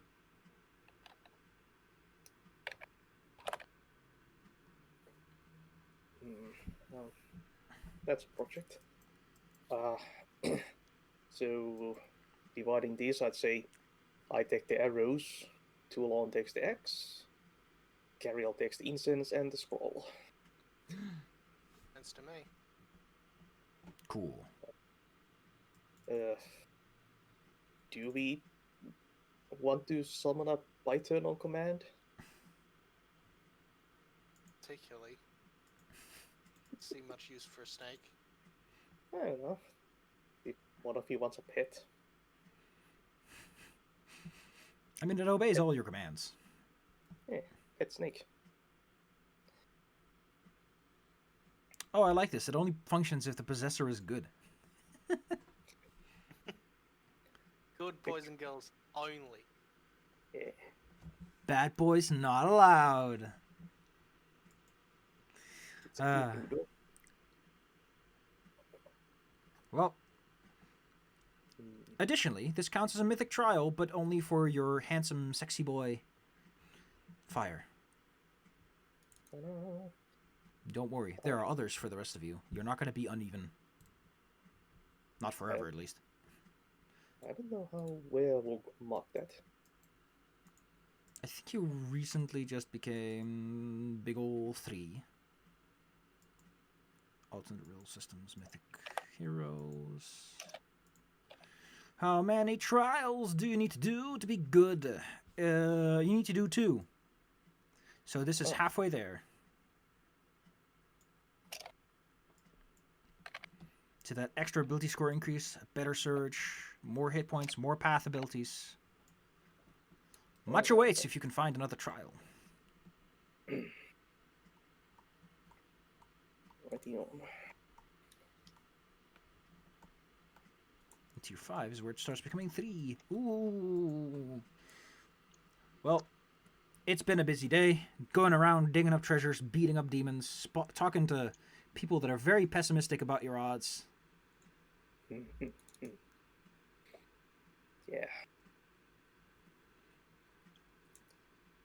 What's the next big idea, kids? Hmm. To recuperate some of the information you were given, there's a forest with a big old storm over there. Let me just pull up the sheet here. I need to mark off that you did the family crypt thing, because that was a quest. Oh, you get some extra experience for that too. Because when don't you? Yeah. Yes. Quest experience, woo! And Child of the Crusade trait gains an extra mythic trial. Oh, yeah, there were some raids around the cliff sides here. That was the thing that happens. There was... Where was that one place located? There was a fane or temple around here somewhere. They saw something that was funky. They couldn't seem to find any way up the plateau over to the south. They claimed that there was a massive, massive beast. A dragon creature that flew around being evil and generally nasty. Yeah. There might be a tomb around here. Who knows? What was this letter again? Oh, no, that was the tomb. What is M? Oh. Oh, yeah. The sighting of some rocks. So, yes. The question is, where do I want to go? What do I want to do? If I remember right, last time I wanted to go to the temple, which was up top area zone. Yep. See if you can find that cliffside temple. All right, let's go. Well, what does Mina want to do? Sorry, what were the options even? Temples and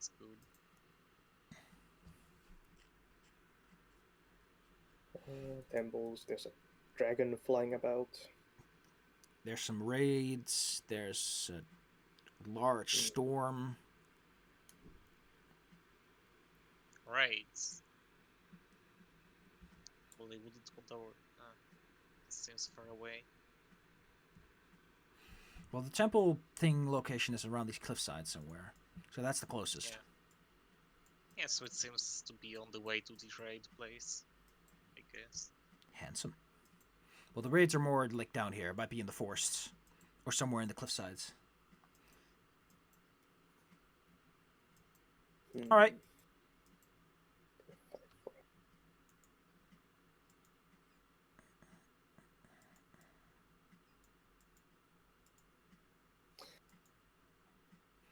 Okay. So yeah. Heading for temple. That means I get to take out this seat and see what you run into. Because you might run into stuff. This is a bad place. There are meaty trees trying to grab you. No. Don't grab me. It's alright, don't worry. You only run into one thing. But what do you run into? I don't know if that's better or worse. Okay, we're not going to do that. That is not appropriate for this particular context. Is that any better? I don't know if that's any better. Just gonna scratch my hand. Delicious. Which one is this? Oh my. Oh my. What the? Strata for the mother beast. Oh, I gotta pull up the NPC codex for this one. You stumble across a small cave complex. As in, you walk around the terrain, and eventually you just notice that there's these dimples in the land that lead into small caves. Strange sounds and demonic smokes rise from these caves. Doesn't sound very good. Doesn't look very good. Definitely doesn't smell very good. You can ignore this if you want to. Or you can decide to interject.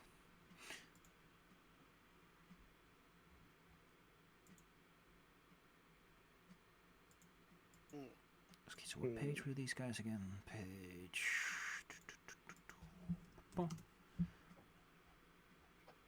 Ooh, heck. Those guys look neat. In a video game sense, is telling me get distracted on every side quest ever.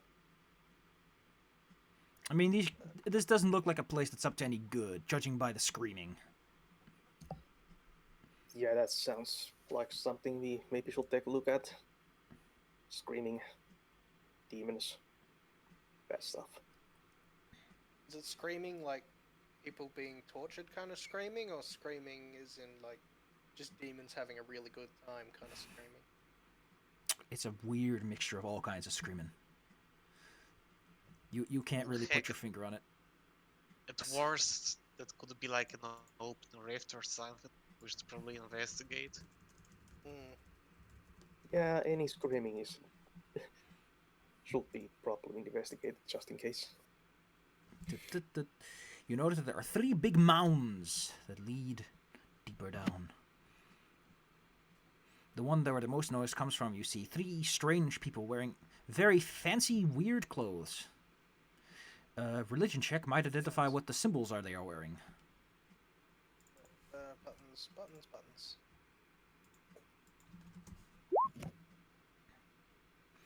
So, let's see. I don't know how to describe this thing, but you know that it's the symbol of Lamashtu, the mother of monsters. They are dancing around a few... So, imagine you went to, like, buy a corpse, and you got, like, only a few pieces, and you're like, fuck it, I have to make do.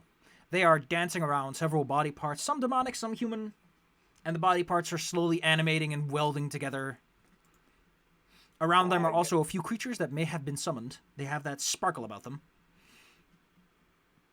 Pretty sure we need to kick some butts here. Yep. That sounds something that should be stopped. I mean, definitely getting a bad vibe here, and also feeling that in your... Ooh, this is nice. Alright, you decide to attack these creatures. Let me draw you a map. As I blow into my own eye, like an idiot. Brr. What can they summon with this spell they have? What can they summon with this spell they have? Which one of these would be most fitting for these goobers? Probably the Mouther. Probably the Mouther. Choker, nah. Ooh, what's this? That's just silly. Alright. Let's just draw me up a quick old cavern.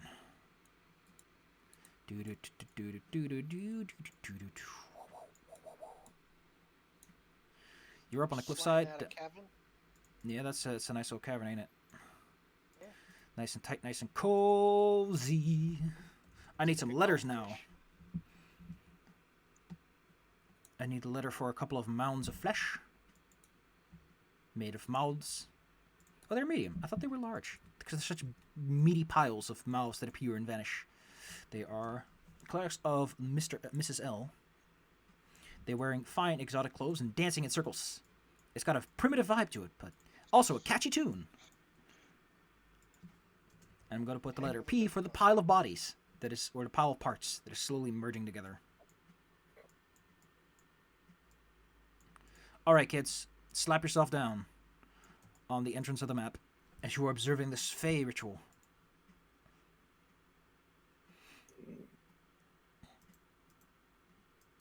That ain't right. It's all very ikambokam.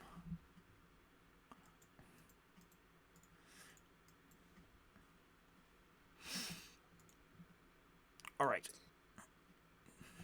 You won't really get a surprise round, because the second you get too close, those gibbering mouthers, with their all-around vision, their eyes aiming every direction, will catch on to you very quickly. Also, I assume on the way here I probably would have healed. You probably would have taken some time to recover yet. Oh, no, actually, this is like a day later, so everyone is fully healed and fully rested up. Yeah, it's So. a day later, okay. And you recover fully after a day. Yeah. Oh, in that case. What would he have prepared? I guess he would have taken his fireballs back. He would have taken that Dreader to Dispel Magic. That worked out real nice. Do I get rid of the energy drain? Yeah, I think after a day you get rid of that, yes. Yeah, alright. I think between the lot of you, you could fix that up real good, like.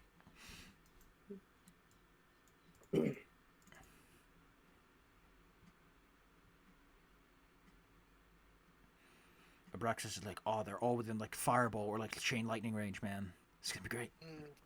Finally, someone who understands. They won't stand a chance.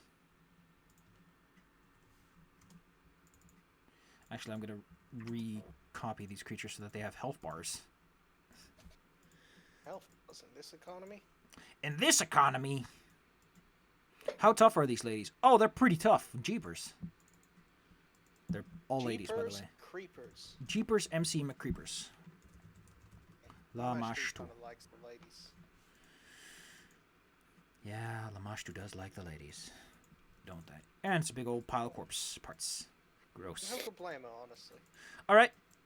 If people want to fight, you can roll me initiative. If you think, you know what, let them have their arts and crafts. You can do that too. I accidentally removed you a little early. On the plus side, now that fire isn't around, you won't make as many mistakes.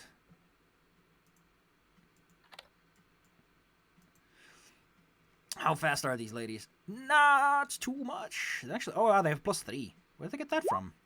Like, they're wearing full plate. The fact that they have that is impressive. Oh, it's because they've improved the initiative. That's why. That's why. That makes sense. 3 of them. Jesus. One of them is like on the money. One of them has had a busy week, a busy day, and they really would like to just... That's the wrong button, thank you. I wanted to add turns, because I can't do that. We have, on the Lamashtus, we have 23. We have an 11. We have a, probably will never ever in their life ever beat fire. But to be fair, who can? And the next one are the Mouthers. Where are you? There you are. Oh, they're also +3. How nice for you, Mr. Mouthers. 13. For them. And a 4. I don't know who rolled that for. He's in the back. He doesn't notice it that quickly. Drawing in a cliff face. Look at that. Masterful artwork. Fire. As I take note. You go first. The clerics are still maintaining this ritual. And you initiate. Okay. Does any of them seem to be an obvious leader of the bunch? They all seem to be on the same level. It's a That said, democracy cult. That said, this little old lady over here, the one who goes first, if you're reading the symbol, the iconography of their dress right, might have seniority, but it's not as obvious as you'd hope. Okay. Is this a the cliff face here? Down, so you're up. Yeah. It goes into the earth, where the monsters live. Yeah. Okay. I am here to condemn your cultic activity. Lay down your knives and whatnot and die. Nice. Declaring a smite evil on the one in the back. On the lady in the back. Yep. Since that one seemed... Well, they might be in charge, might not be, who knows. They are the first one to get some arrow. She's in the back. Might as well clean up in the back first. Oh boy. Doink, doink, doink, doink. The 1 in 3 hit. 1 in 3 hit. She's warded by a great evil. That is no, that's 32. No, 42. I gotta do my brains right. She curses you and tells that the ritual is nearly complete, and she will see it to fruition. She will order her mother to go and bite you in the butts. And I need to know what this particular spell does, because I can't read every spell ahead of time when I'm not playing. I have to switch between thousands of spells, whereas you guys get to build up a slow repertoire over time. Oh, this one's really cool. She's going to throw something called a flame strike at you. It creates a vertical column of divine fire. Half of the damage is fire, half of it is unholy. It is a... Strike is great. It's a 10-foot column. It's like a precision fire. Yeah, essentially everyone here gets... Actually, kind of... It's a medium range, yeah. A big old column of fire comes in the entrance where you are all deliciously standing. Coming to scorch your butt. No, my butt. I need that. Caster level is 11. It's just D6, right? It's D6, yeah. Abraxas doesn't like this. Wait, doesn't he have spell resistance? No, only when he turns it on. He didn't turn it on. The DC is 20. Abraxas burns.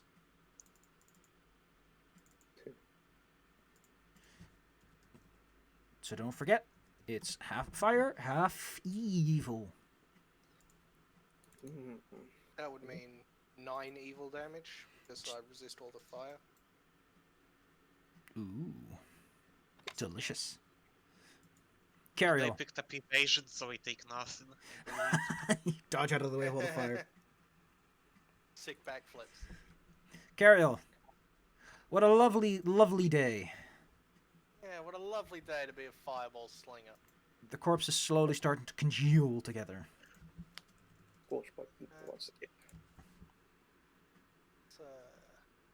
Let's kick some serious butt.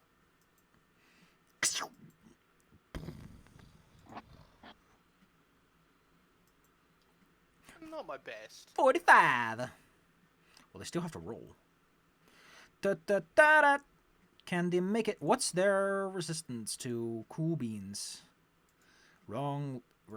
There we go. Their reflex save is... They have to roll 20s. The clerics, at least. The clerics all get scorched. The gibbering mouthers are a little better at this. But only by 1. They have to roll 19s to avoid. Okay, they all get big ol' burnt by 1 big ol' fireball. The head They're priestess. all on fire now. The head priestess is not looking so hot right now. Well, she's looking quite hot, and that's the problem. Toulon, Every round they take 2 give me a moment. I'm gonna turn off the freaking beeping dryer. Beep beep.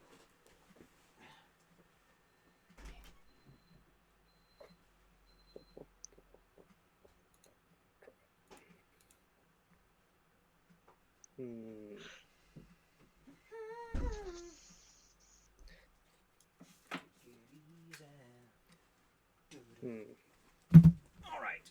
Should I take the horn of Goodness? All right, I'm back. Beep beep. Toulon, what do you do? You're standing in the cave entrance, and down there is a bunch of bad stuff. I guess I'll join everyone else and blast them from a distance. Been a while since I clicked this button. Who are you aiming for? One of the cultists, I guess. One of the lesser cultists. Good. You hit them twice. Or hit the top one twice. They grit their teeth and try to bite through the pain to keep dancing. Mouthers. Mouthers aren't very fast, but these are different mouthers. They move a little faster. Slither. Up they come, their many mouths eager to see what you taste like. They're fast stalkers. It's kind of fun to see their eyeballs sink in and out of the mound of pulpy flesh. Ew. It has a certain trance-like quality to it. It makes Abraxas very shaky. It's unnerving to look at. This one keeps dancing. Dancing, I say. Abracadabra. Got the boogie. Boogie, woogie. Let's see, what kind of boogie woogie are they gonna throw out there on top of you all? Well, they have to keep this ritual going. So unfortunately... Oh, they have a... Should have known that. There's a lot going on here that I didn't notice at first because it's all conditionals that should always apply in this context. Da, da, da. She keeps dancing around, doing her little jig. And as she does a little jig, she too will conjure up something. On all of you. This time, it's confusion.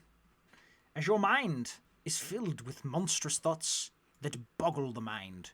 DC 18, all of you, as you are struck with thinking problems. I get struck by that every day of my life. Abraxas is on point when it comes to his will saves. What was the Nothing DC? can stop 18. him thinking. Okay. I think a lot of you managed to ward off all this stinky problems. Hmm. My mind is clear. Except for Toulon, who hasn't rolled yet, but that's fine. Oh, sorry. Alright, these guys are supposed to be taking burning damage. Burning damage? Who takes burning damage and how much? Everybody that got hit by the fireball How much? takes 2d6 of fire damage each round until it's extinguished. Roll me some 2d6 and I'll remove it from their hit points. And when your turn comes around, you can roll again. Until they do what? Until they succeed the reflex save. 23. Nice. So, 2d6 fire damage, please. Yeah, I Toulon manages to make it by his dwarvish blood. Man, that dwarvish spell resistance comes in so useful. did. Yeah. It's only a 3. Burning damage. Aw. Well. Maybe someday. Maybe someday. So Let's the see. conch keeps telling me. Abraxas in the back.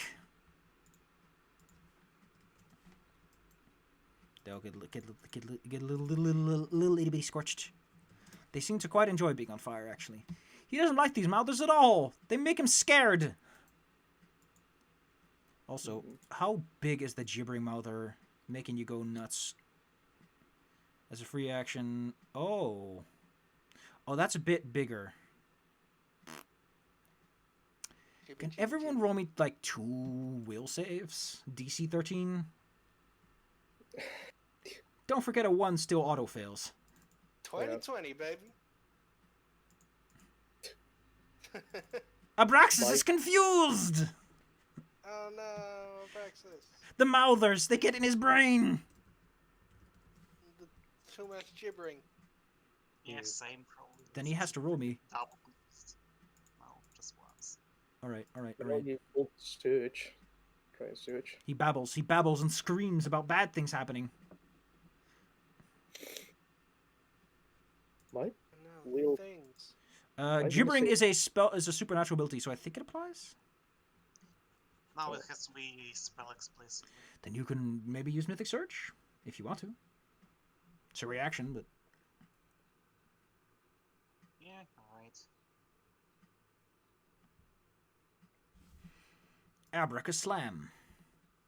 Do we still search these exits? You're fine. Abraxas, however, babbles. A little.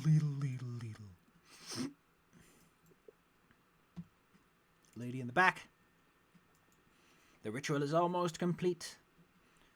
And they start chanting in unison. Lamash tu, Lamash tu. They slowly seem to fade from existence itself. This mouther in the back climbs onto the altar with a pile of flesh, seeming to function as glue. Fire. Glue! Okay, I continue the fire on the one I perceive as the leader. But getting away. Boom! Doink, doink, doink. Oh. Doink. Doink. That's one. Pew! And I imagine the other ones go to the other ones. Alright. Alrighty, tidy. That's almost enough. Wow, down to 1. These guys always hang by a thread. She hung on by 1. This guy hangs on by 1. Cariel. Mouths. Clicking and clattering, teeth smashing together. Know the drill. You're gonna blow up everyone down there. Everyone down there explodes into fire. Their large, evil creation would have risen if it wasn't for the fact that you burnt it all to a crisp. So now there's just a big old writhy... You know how when you char flesh enough it becomes hard, like stone or charcoal? That's kind of what that writhing mess becomes. It's immobilized by its own charred flesh. Somebody order some well-done cultists. The mouthers that you are also dealing with vanish as their masters are killed. And Lamashtu withdraws their support of these weenies. Like, you can sort of see the mouthers, like, get pulled down to where they belong. How nice and pleasant.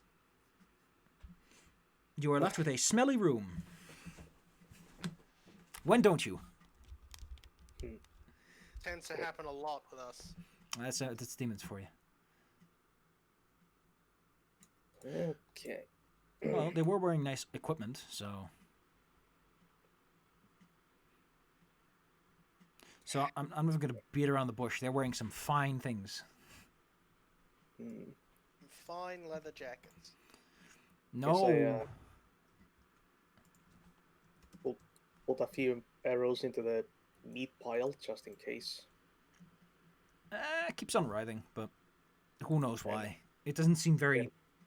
Yeah. And then try to apply the stomping boot of goodness to it. Smite evil by boot. Mm. You smite the pile. Nice. With a big old sloshy scorch, you reduce it to nothing but schmear. Unfortunately, some of that schmear gets on your boot, and that's not very good. That just doesn't look good. It's all pink. Can I just leave it off? Well, pink by itself is not that bad. Just clash a bit with my other colors here.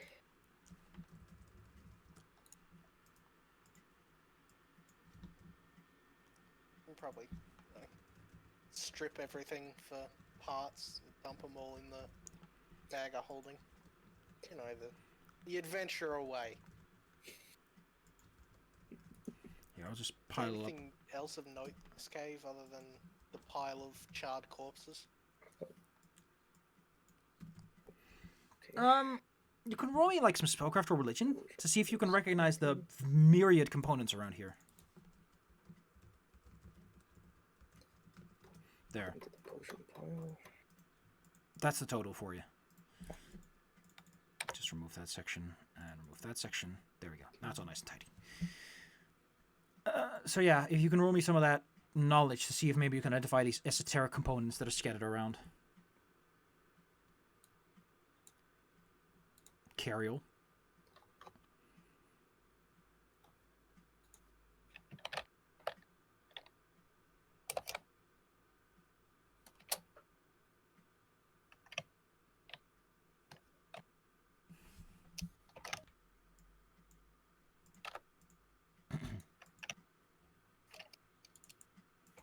At some point, I ended up muted. I don't know why and how. Oh yeah, I know why. I know why. Cariel, you can roll me some spellcraft or knowledge religion to see if you can identify some of the esoteric components here. Nope. You're not too sure, but how much would you realistically know about like Lamashtu's particular components? So Lamashtu is the mother of perversion, demons, beasts, monsters, insanity, nightmares. So you recognize some of these components as like, this induces nightmares, this is a special magical meat glue you use to glue bodies together or just ground up meat and turn it into creatures. If you want to sell that, that's your right, but... Yeah, I don't think I want to be responsible for that falling into anybody's hands. Now, the good part is that Lamashtu isn't all about stuff that you don't want to sell. There are some... So, it's kind of hard to tell that these are rubies at all because they look glass-like. Most people would dismiss them as evil voodoo gems, but you can identify that these are blood rubies. They are extra red rubies that have tiny bubbles inside of them, which makes them look like they're fake, but those red bubbles are just drops of blood, and they are extremely pretty. While their name implies that they are evil somehow, they are used for certain healing rituals, so they're not... You could sell them with a clear mind. Oh. There's like 3 of them, and each of them is worth 1,000. They're very expensive and useful. Let me just type that down for you. I did think meat glue would also be useful in healing. You know? It's not the good kind of meat glue. Oh. This is the kind of meat glue you use when you want to have a tentacle for an arm, and the tentacle doesn't listen to you. Do you want a tentacle that doesn't listen to you attached to your shoulders? Particularly. This doesn't really sound like a good idea. What if you cloned yourself and took your own arms, and then you had 2 arms for shooting a bow? Ah. Oh. I'm sure you'd Now listen you've to got his yourself. attention. Bit complicated. Hey. Also, just start taking levels in alchemist and make my own arms. How much multiclassing has Fire done so far, if any? None. My goodness, since when is this? Oh. Whoa, Belmore, what's wrong with you? Oh well. Usually you're at least like 6 multi-classes deep at this point. Some further analysis of the other caves reveals basic sleeping accommodations and food supplies. Nothing too exciting. This seems to be the place that did all the cool stuff. This is the party room. Like, not all of it. Like, quite often I just pile on archetypes to get them. It's not the same. Like I did with the spiky boy who had a familiar and mutagens. He was just a fighter. As you approach this new location, this place in the cliffside, you witness a few people struggling to climb up on the cliff face towards you. It is a lady. And, strangely enough, a dog is following her as well. Well, I mean, Toulon is also a lady with a dog following her, so... Yeah, but Toulon looks like an adventurer, and this just looks like some peasant. People have pet dogs. She looks in decent shape, which is unusual for where you are, but disheveled and kind of panicked. Well, last time we rescued the lady, she turned out to be succubus, so... You're allowed to open with stabbing first, questions later. Am I allowed to use sense motive to try to figure it out? I mean, so far the only sense motive you get is that they are panting and running away as best they can. Alright. Running away from here? They are running away from the cliffside, where you were told there was a temple around there somewhere. Just, like, call out to them, like, hey, are you okay? What... Things... Can you roll me some diplomacy to see if you... Can you roll me some diplomacy to strike a friendly posture? The lady feels... Fire, not so much. He looks like a fire hazard. But you look friendly enough to be worth approaching. In a panicked and... like, Abraxas a moment ago was like... A day ago was like panic, was like confused, and he was babbling. Imagine that, but like really fast. Like she's trying to process 8,000 things at once. She's screaming about appearing in a circle and these guys in with metal bowls and this large big thing. Please calm down. It was like a dragon. It was like a dragon. Oh, dragon. That's not good news. Yeah, please, deep breaths. Calm down. What happened? Where did you come from? What's going on here? Excuse me, I need to pull up the Galarian map for this. Where did Well, you come you from? know what? We'll just put it like this. She comes from nowhere near this place.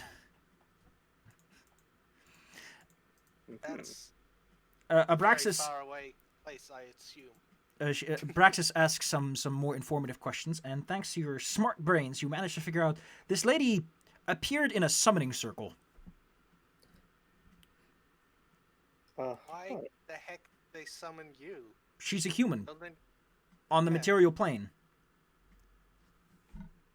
yeah, that's why and how and what? Abraxas informs you that it is not possible to summon people on the same plane they exist on. Yeah, that's called teleporting. Yeah, Yeah, like but even that has like limits and restrictions. You can't just make a random person appear in a circle. would an Mm, examination reveal anything weird about this person? How do you examine them? Are you going to use sense motive, like a heal check for medicine? Are you using your magic eyes? I mean, magic, I guess, just because they've been through some sort of magical ritual. Go ahead, roll me some spellcraft then, or Yeah. knowledge arcana if you want to be fancy. and what about the dog? The dog. Oh, That's gosh, I'm not good with dog species. It's a golden retriever. Let's just go with that. Oh, a fantasy golden retriever. The dog seems. I mean, it's a dog. It seems to be like bark, bark, happy to be here. It's happy to be running. It doesn't understand the situation. You know, like dogs do. I mean, if a dog were to teleport, it'd probably adapt pretty quickly. Be like, oh heck yeah, I'm a new place, cool. And then it's like, I want to go home He now. smells. Like a dog would only get sad after it realizes that it will be a while to go home.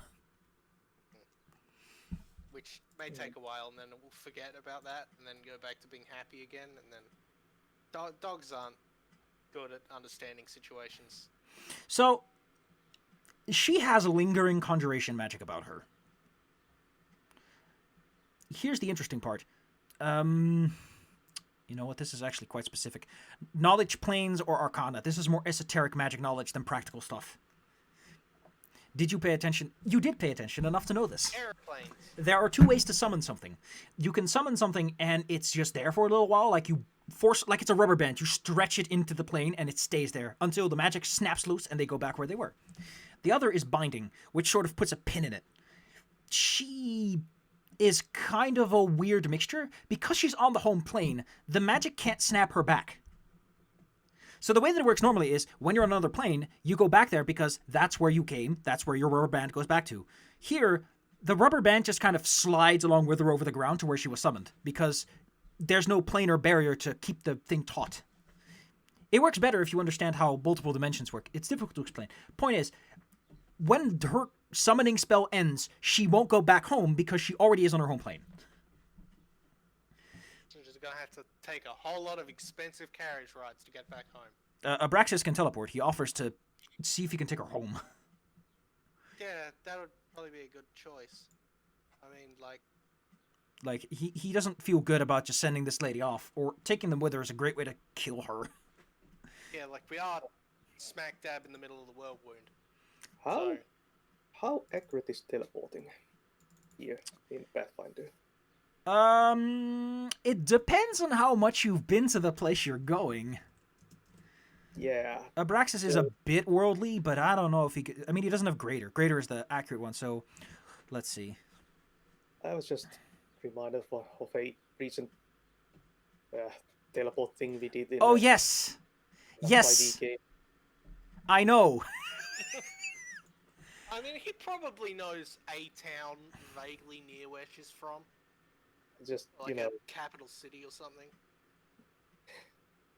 like, we were aiming for a place in the tropics and we ended somewhere at the North Pole. Let's see.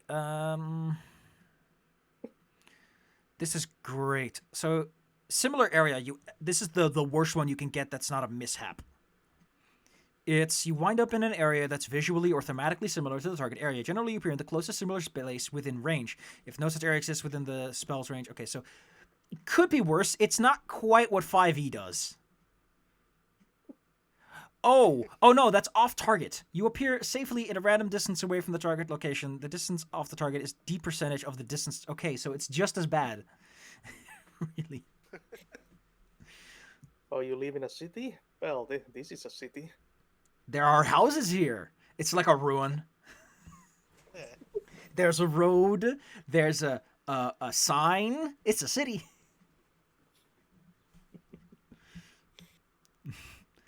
Uh, Uh, Again, Abraxas is like, I can take her home. You seem to be doing fine without me. Well, if you're sure, just make sure she gets home safe.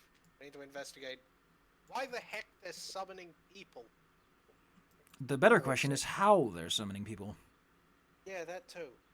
mm, Gosh, if I had that other spell prepared, I could have just sent her flying, but He's saying, Please rather don't catapult this poor lady into the air. it's not that kind. I'm not cruel. convoluted way of kidnapping people, I would say. Here's a better question. What do you think would happen if you could accurately summon any person who you knew the name of? Well, you could probably summon some very important people. And say you were Kill them demons outright. trying to stop a crusade, who would you summon? The Queen? Ooh, He gives you like a finger gun and nods. Oh. Judging by what they tried to do, oh, what's your name, lady? She's like, my name is Palfrey? You mean my last name or my first name? Oh. All free, goal free. They're just really bad at spelling. It could be that the spell isn't quite ready yet either. Thing is, whatever this is, I say we burn it down to the ground. As much as I like my average magic, I prefer not to be summoned by people. Yeah. That kind of power is not something we want demons using.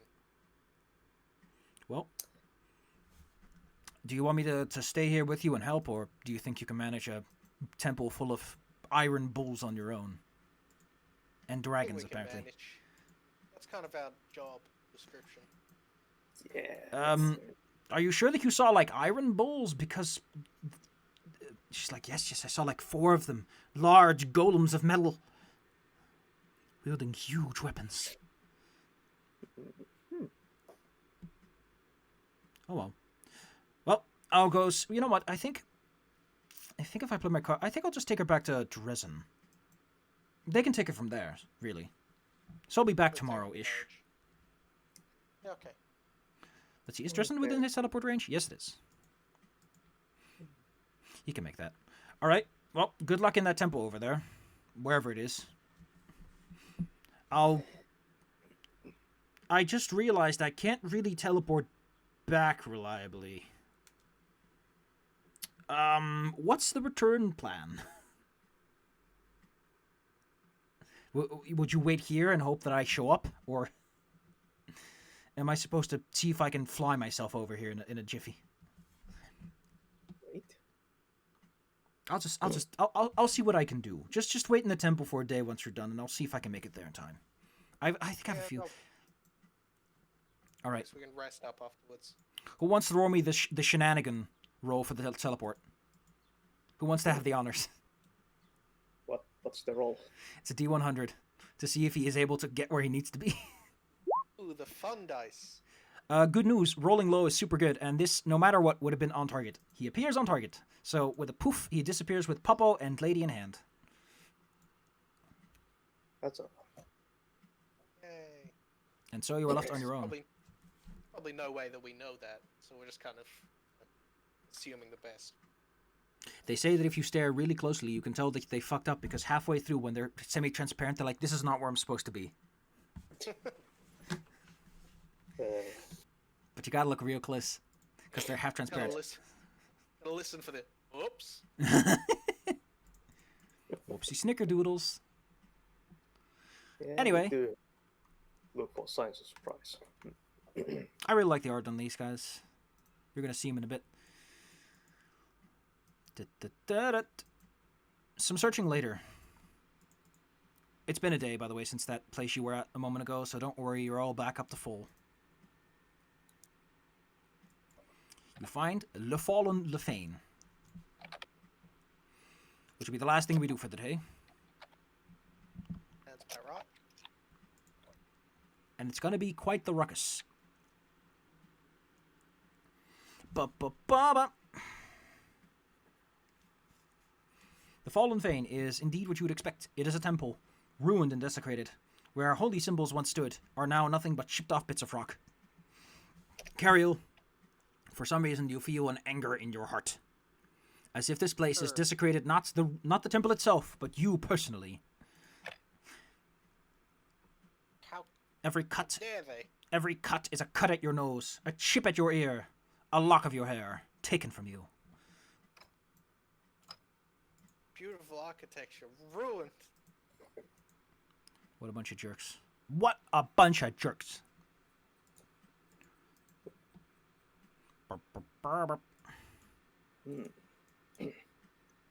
Oh, then this is again like a day after the last thing. It takes a while to get around the local area. Yeah. Demonic invasion does weird things to that scenery. Fire. You can roll me some perception. This is something that particularly addresses you. Ooh. Oh man, look at that puppo. That's a good dog.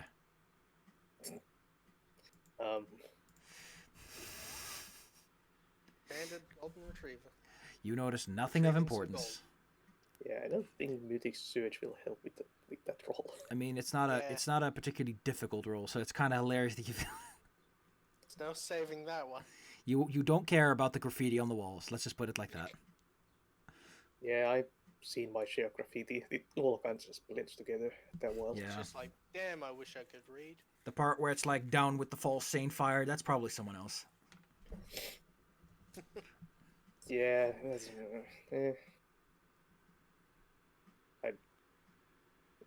I think it's about someone else. I like that the dog is very excited. I still love that dog picture. Something about it just makes you giggle. It's a good bubble. It's a good dog. They're all good dogs. Ugh. Point is, you're at a fallen fane that has been desecrated. Down the road, you hear loud muttering. Sort of like how Abraxas mutters whenever he's thinking about magic. But, how to put it, more grumpily, as if someone has been banging their head against the wall for hours and nothing good has come of it.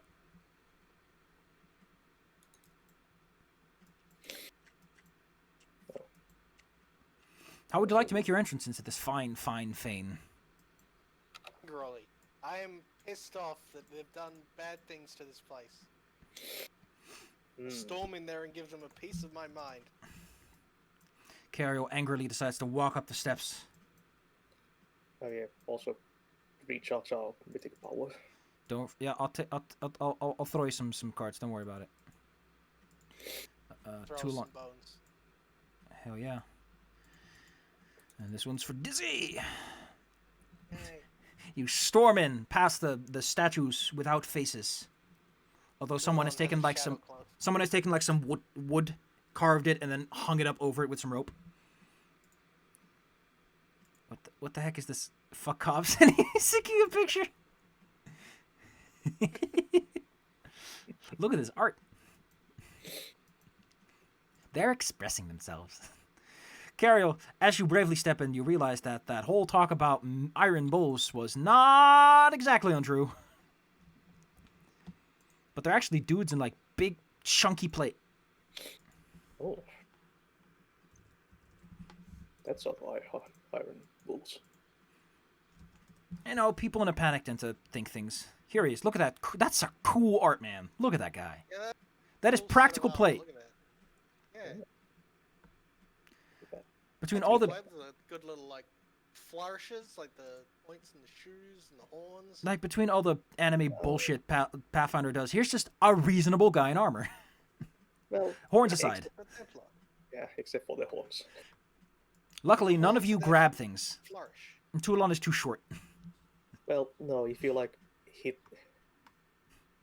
the horn with hard enough, it will wrench the helmet or just snap your neck. Oh, It looks don't make me think of that, please. I don't need that Ruining thought the in my magic. brain.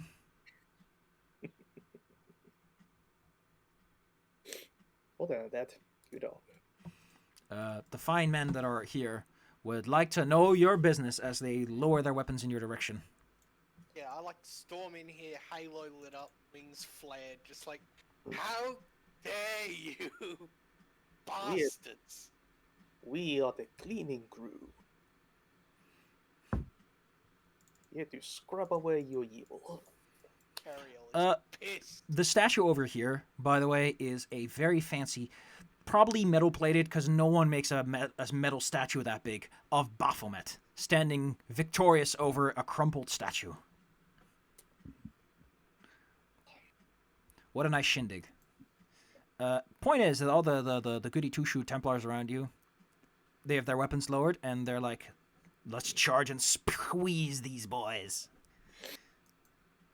Bring it on. An aura of fervor surrounds them as they decide to launch their assault. Their war cry is, quite excitedly, that of a snorting bull. One of these characters isn't assigned to their sheet. And it's not Zalambrasa, it's Sanandra. That's a snorting bullshit. But they're in the back. They'll be involved in a bit. Area K. We got this guy, this guy, this guy. A summoner. Their Bulls and they Eidolon. kind of noise. I can't make the noise because I'm not a bull. You can't come on, feel the noise. It's louder than you would expect. We got Cariel, we got Fear. We still need good old Toulon. Da da da da da. Ba ba ba ba ba. Wait, I just remembered. I forgot to give you experience for the clerics. Let's see, they are that much each. It's gonna be a real lickety split moment here. That is in total this much. There. Wouldn't be fair if I didn't. That was a big fight. Okay, well, in the back, you hear noises. That of a growling dragon. However, since you decided to start this fight, Cariel, you know what? You get a one action. How about that? Like they're like charging, and you're way on your game. Go ahead. What do you want to do? Do I want to do? You get a standard action, or move action, however you want to put it.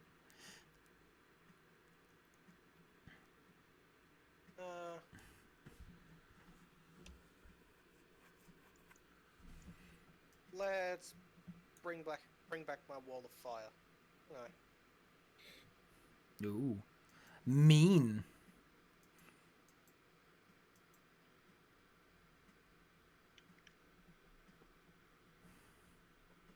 That works. That's mean. All right, roll me the damage on these poor men as they are in the wall. Damage again was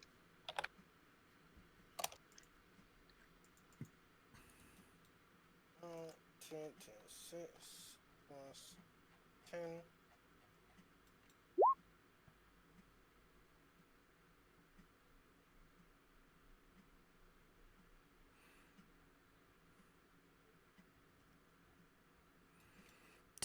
Oh, ow, that hurts quite a bit. Do they have any special resistances? Nope, they just get hurt. Do a 12. Summon a big ring of fire. A burning ring of fire. With a they charge towards you. Toulon hasn't had a chance to act yet, which unfortunately means Toulon cannot take an attack of opportunity. A glaive comes your way. Reflexes.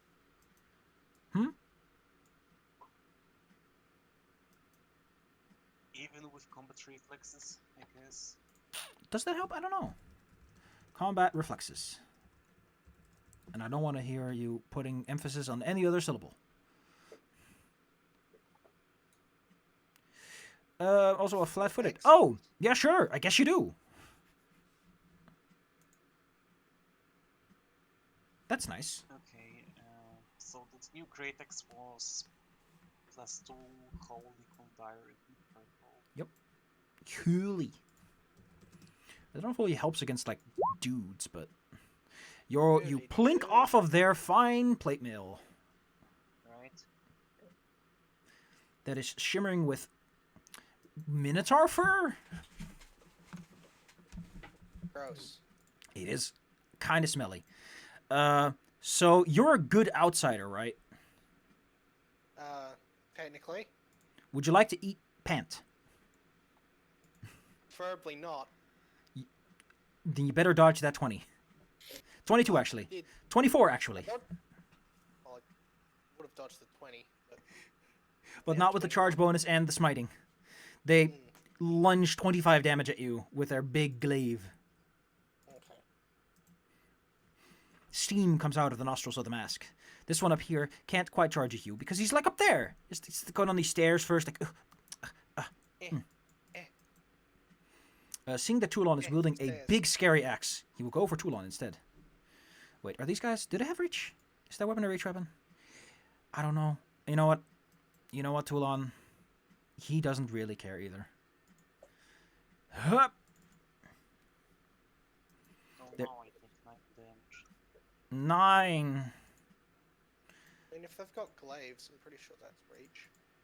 A curtain Yeah, swings Sure, open. some alarms aren't reach, and that won't be one of them. A curtain swims open, and the Templar's like, woof, that's a lot of fire. He's going to take that 14 damage as he rushes through. He doesn't know why, which is probably why he stops when he's on the other side, as he has to take in the situation. And realizes that the building is not in fact on fire. It's just a ring. But? Fire. You can see this guy and this guy, and they're flat-footed if you want to hit them instead of anyone else. But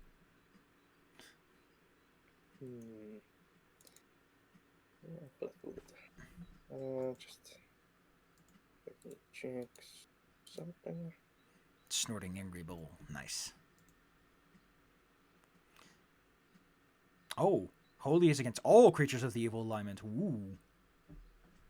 Okay. Toulon, you're gonna make an attack.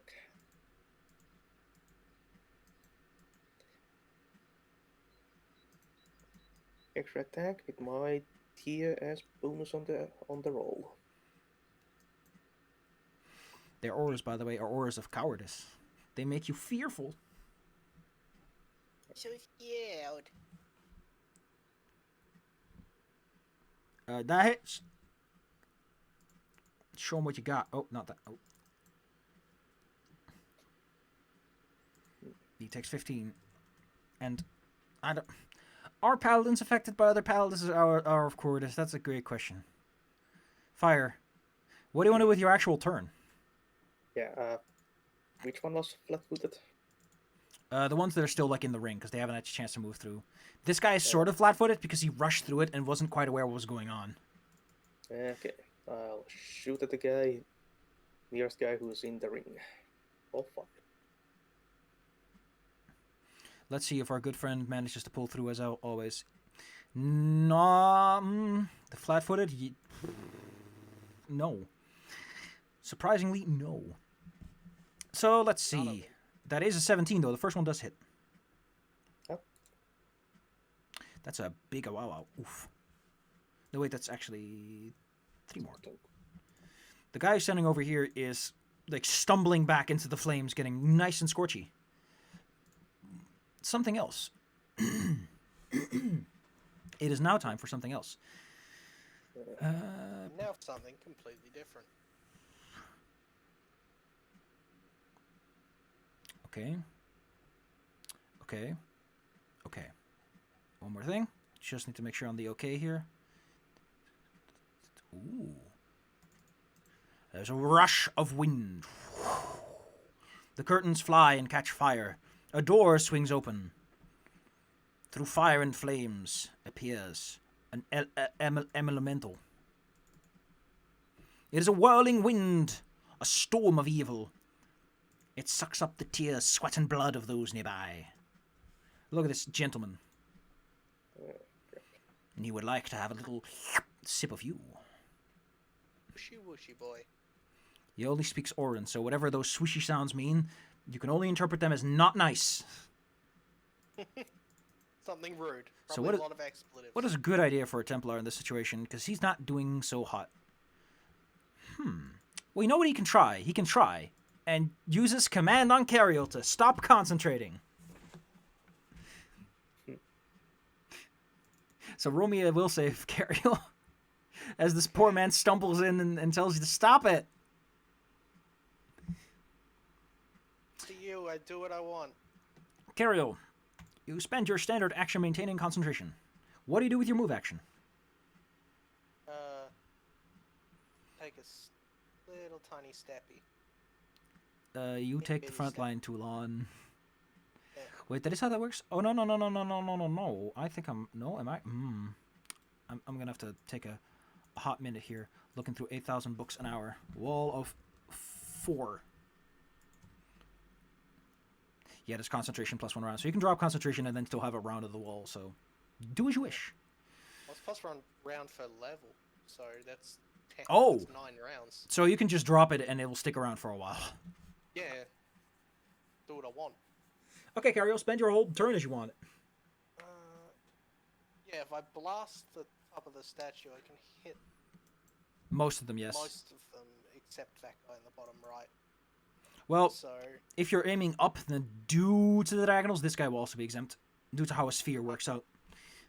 yeah, You'll still hit most of them. in that case... it's a wind elemental, right? Yes, it's not necessarily immune to fire. Yeah, I wanted to make sure before I started slinging fireballs. You can roll me some spell resistance for him, because he has some. Yep, you make it. All right. Okay, this guy is just dead. Oh, no, wait, he's not affected by this. So, excuse me, that guy's not necessarily dead, but they all still get to roll me. They are being warded, but that ward doesn't go very far, all things considered. 1, 2, 3. I think it's 3. Yes, 3 of them. 3 of them are hit. 1 of them makes the save. So this guy takes a nice 24 and doesn't like it. The other one over here takes the 48. Ow, he's almost dead. This guy takes the 48. Ow, he's almost dead. The Aura of Cowardice is starting to make them want to piss their pants. The Elemental makes it safe. It's a plus 12, so... Does it have evasion? It doesn't have evasion. It does have something else that makes it particularly nice. So it takes 24. As it sort of manages to absorb what's going on. This Templar has to make a very difficult decision on how to handle this. Because he doesn't really have any heals. He doesn't really have any heals. You know what? He's just gonna book it out of there if that's okay with you. Unfortunately, roll me 2d6, please, as he moves through the wall, unaware that he was already on the other side, enough for the spell to work that way.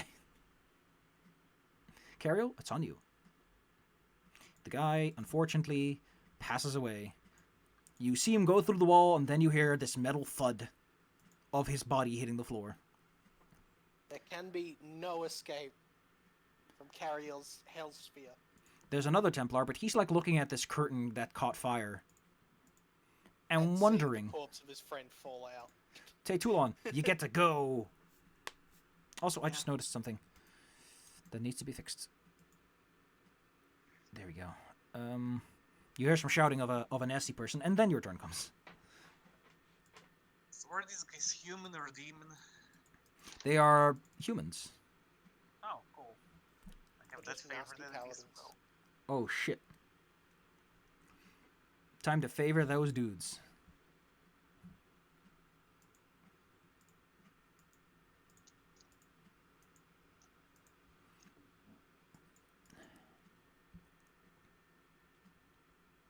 Oh wait, they do have healing. It's just an item they carry. Okay, I should have done that then.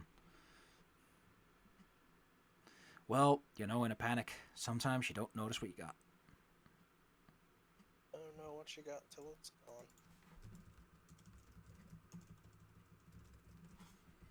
Seriously, why does you guys give them such weak healing potions? Wah, wah, wah, wah, wah, wah, wah. Are you weighing the parts of the Caribbean theme at us? Wah, wah, wah, wah, wah.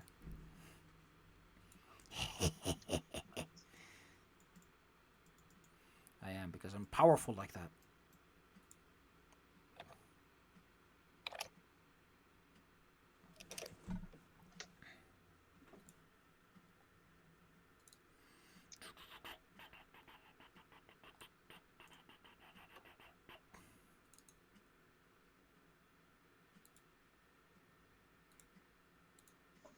Okay, cool. So there's one of these guys that's standing over here.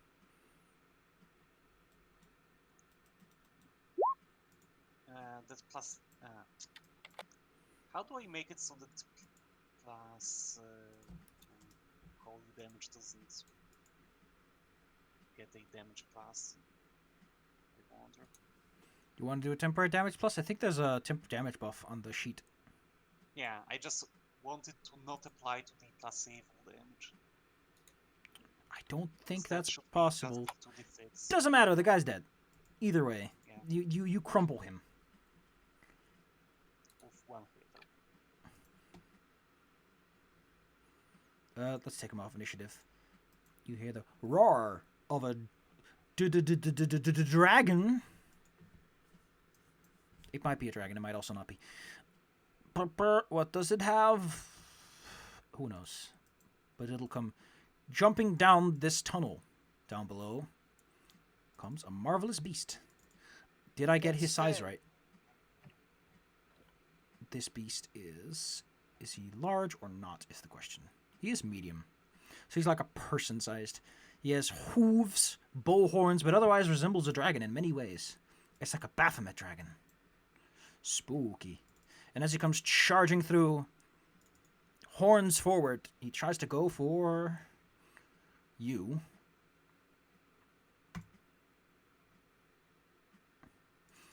Toulon, horns are coming your way.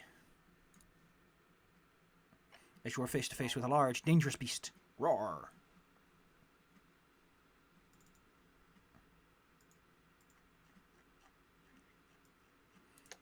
Its Templar scoots over, sees fire in his fine weapon. For a moment, he contemplates. Fire! Your CMD, please, as he tries to whip your bow out of your hands.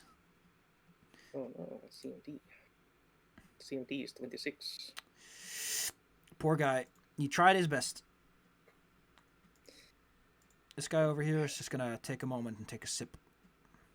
Gulp, gulp, gulp.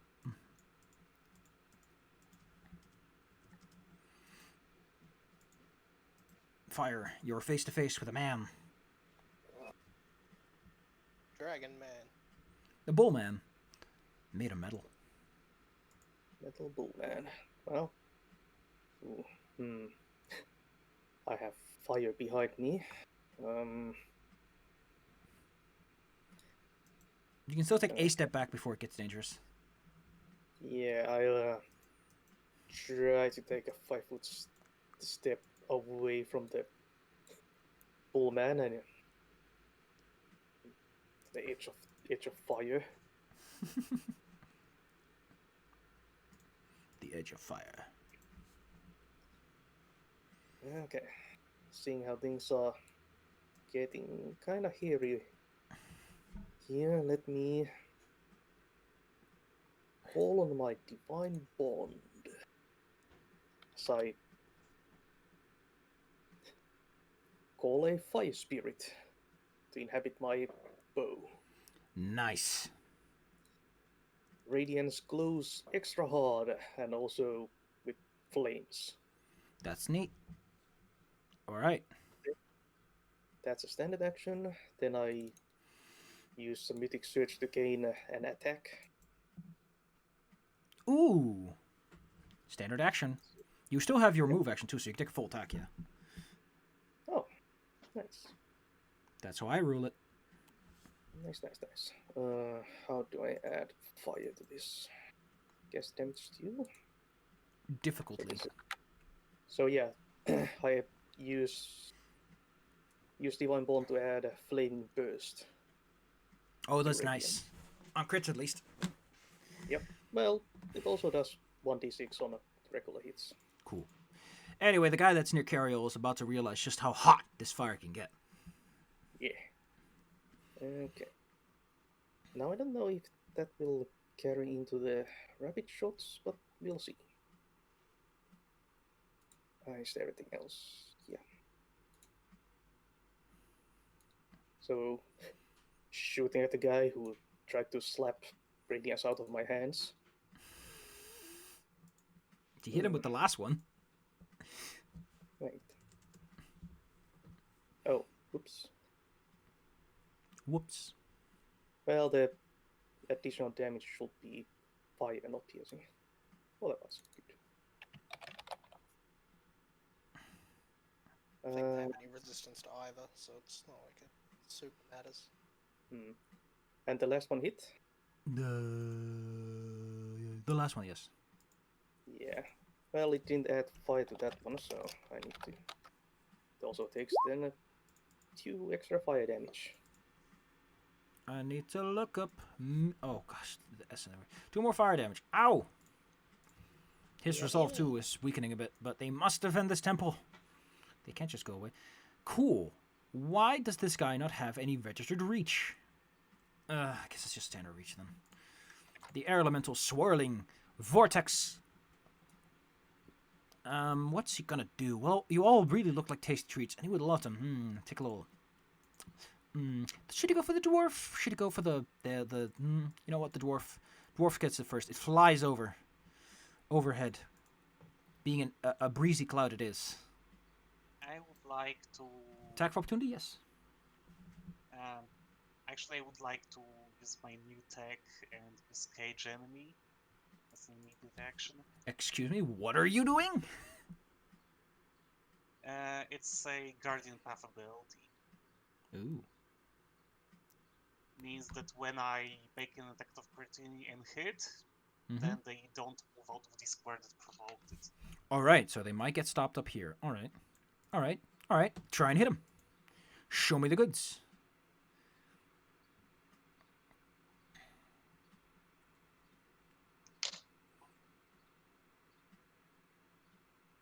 Oh, it actually doesn't fly all that fast. Okay. I thought it's an air elemental, it would move quickly, but actually it just moves 20 feet. It's just very good at it.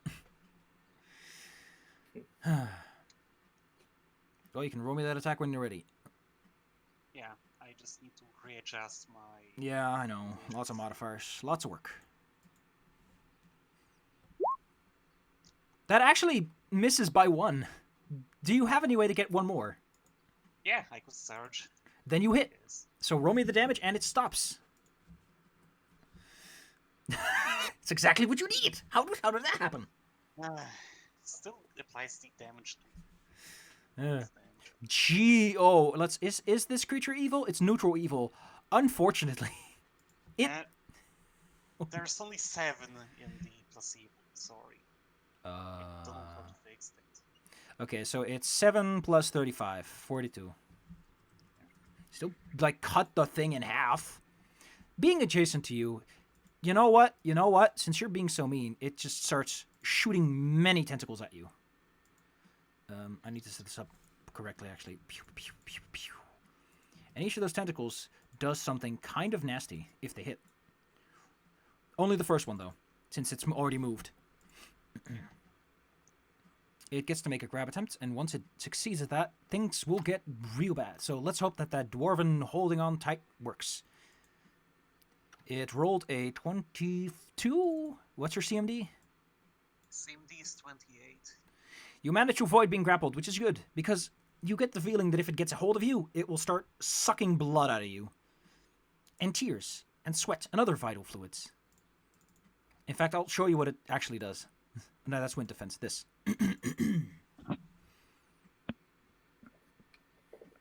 This Templar doesn't like being near this thing, because there's, it's a blood-sucking cloud. So he's just going to scooch over here with a 5-foot step. And he's going to flank with his buddy against this nice lady. Cariel. They both hit. You feel the pain of a very sharp glaive coming a little too close. Cariel, you get to counter that with an argument of your own. I think at such close quarters. Could I? No, that's probably. I'm just gonna bust out an old classic and Burning Hands. It's so close. So, if you spend a surge, I'll let you cast it without proccing attack for opportunity. Also, Okay, is that really all your Burning Hands can do? Whoa. It's like, yeah, 5d4. It's not very good. It's the first level spell. All right. Yeah, it attacks the 3 to my right. Okay, the thief, you're right. Well, the Mishtu's in a weird place. Let's take a look-see. What their reflex saves have to say about this. 1, 2. These guys are not great at it. The guy furthest has enough time to anticipate. The guy next to you, however, regrets getting in so close as he's down to very little. And I'll have him make a will save because he's feeling the burn. The guy up top, can I get a spell resistance? Oh, yeah. Never mind. Doesn't even make its reflex check. That cloud is having a bad day. And I'm gonna take a little steppy so that I'm not flanked anymore. Okay. The lady steps out. You can't see her, but she will use this. Roll me your caster level check as you are being nevermind. Someone tries and horribly fails to dispel your wall. Roll me 2d4 fire damage as he's standing too close because she was too arrogant. She thought she could dispel it and not take any harm, but nope. There goes the dramatic entrance. Sicario, 2d4 for your firewall, please.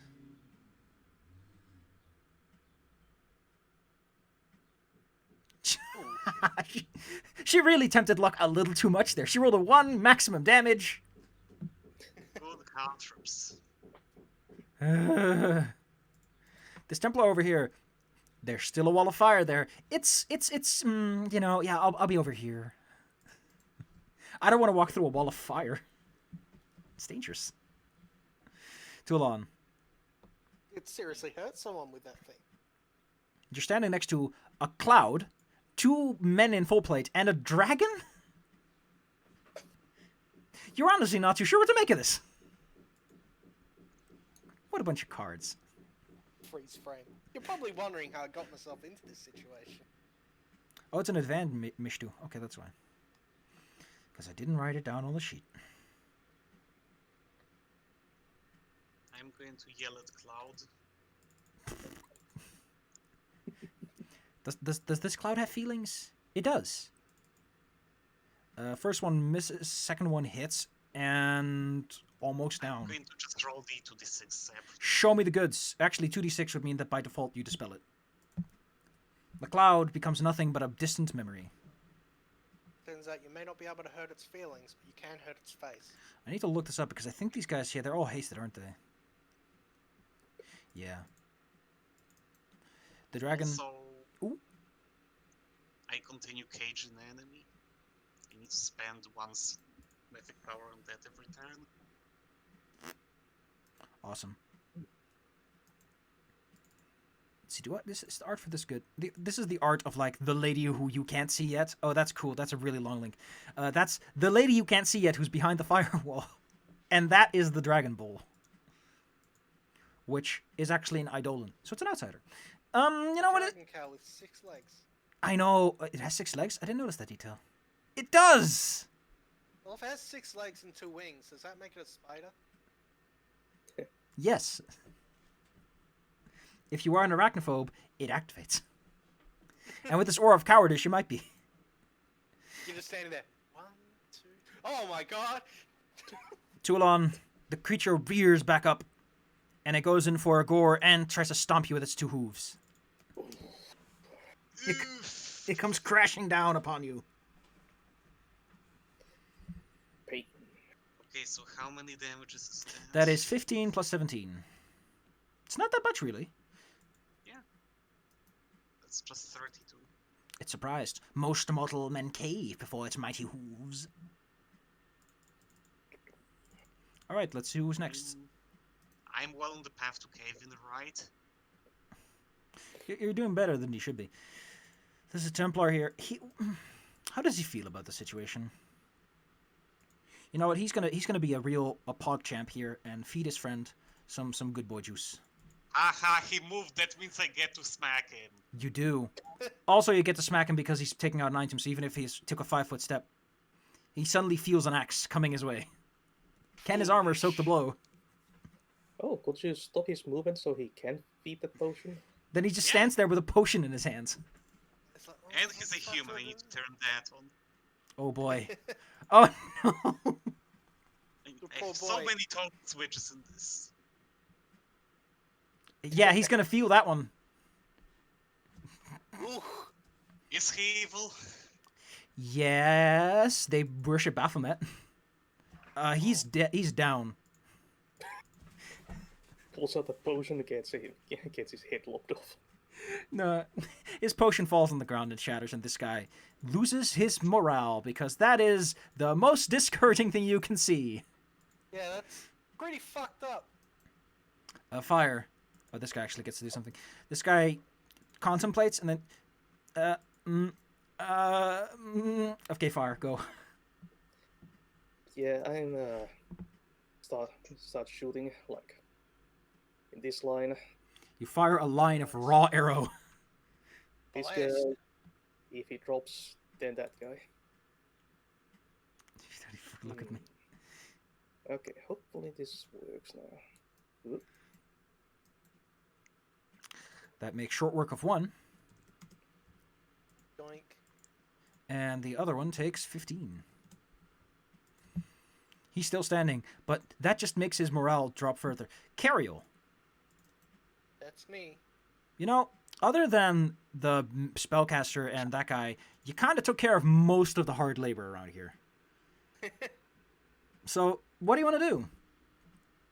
I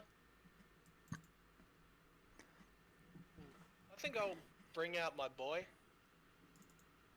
Your boy. Boy summoning. You summon an A. Place him to the left of Dragon Ball Man. My favorite Mega Man boss. You're rather left. Oh yeah, I can put him behind it because he can go in walls. I forget. You know what? Dizzy, I'm just gonna take care of this right now to the best of my ability. Which is give you a sheet for this thing. What? Oh. I was going to do another thing on my turn, by the way. What were you gonna do? Use up one of my surges to heal Toulon. Cool. Laying on hands from a slight distance. Toulon is given invigoration.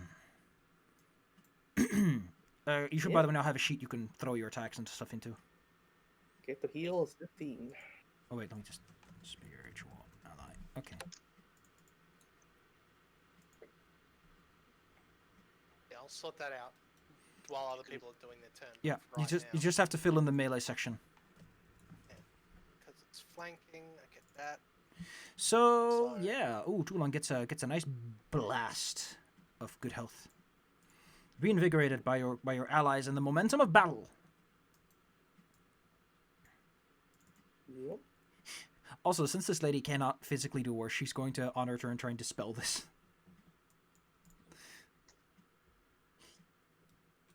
Okay. Ooh, let's see. I don't think this thing is all that defensive.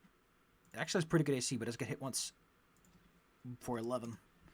Has any resistances? No spell resistance, no magical resistances. Ow, ow, ow. So Nadra's gonna throw another dispel at the problem. She eventually will succeed. Begone, evil wall. Cariel, roll me a spellcaster level. Check. Okey-doke. Your wall is removed from existence. And now she gets to make her dramatic entrance. Nah! Better late than never. And she asks of you, who made that wall? Put my hand up. Good. Say that was me in Celestial. Then she says, then you'll be the first one to get this. Well, on her turn, because she only has one action in this bomb action extraction. So on her next turn, she'll try to hold you. Until then, this Templar's like, hey, the firewall's gone. Yay! That yay sounds like the toiled hand. Too long. A Templar's coming your way. He's really excited. Yeah. Well, It turns out being patient was the answer all. Do you get to stop him in any way, or? And that depends on your rating of retributive rage, I guess. But probably not, since I only have 5 rage, I would say. Okay, okay. You're good, and he's going to use this. He misses. He tries to smite you, but he misses. Yeah. I mean, I think he hits on the second. Doesn't make a Second second one. attack. The second one is only if you make a full attack. I don't have them separate, Oh, so. okay. Toulon. Oh, I called it right. Who goes first? Okay.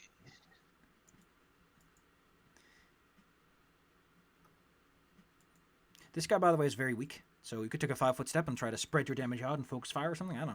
Or you could just see if this thing can be taken down with a few good swings. Like, I think I'm involved in a conflict with the big ol' dragon idol. Mm-hmm.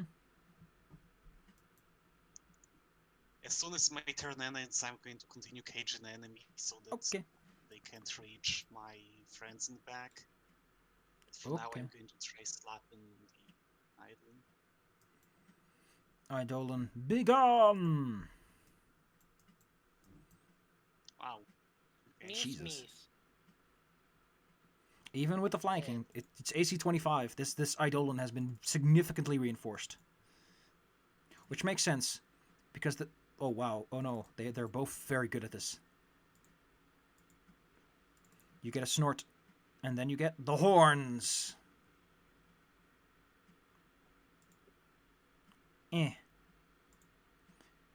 He really likes this one maneuver. Now I guess I take 10 from the horns. Ooh. I've heard of taking the bull by the horns, but this is ridiculous. Something on my screen. Oh no, that's on the map. It's this weird guy's minus. There's a little minus for his health bar. I don't know what that is. You know what? He just very carefully scoots in Scooch, scooch. and tries to boop the Chulon. Fire. They're starting to gang up on your dwarf. That's good. Luckily, Okay, this time well- I'm not calling you a dwarf like I did long ago. Okay. So, Miss A there is the... Ally. That's my boy. Oh. Where's Yeah, I'm the... not sure where the lady is. Here. Oh, cool. It happened. Is there a guy here? Yeah, there's a few. Is there a lady here? No. No. Is she on the right layer? Yes. She might be still in get- the back room or something. There's supposed to be a lady there. No lady there. Oh boy, I'm gonna hate this. I'm going to refresh my... No, this is probably on my end. Because it was yesterday the whole time. We had similar sort of glitches in all 20 games. Yeah, she is in fact still in the back. This explains a lot. Weird that she's the one that's still in the back. The other guys have moved just fine. There's a lady over here now. You should see her. Ah, there she is. Hi! She's a bad guy. Took you 3 attempts to make an entrance. She's choking on her own vitriol here. Got the turn order counter. We got this. We got need the XP tally in a bit. Alright, what do you want to do? Okay. 5 foot step forwards, putting her in point blank range. Yep. Declaring her to be my target.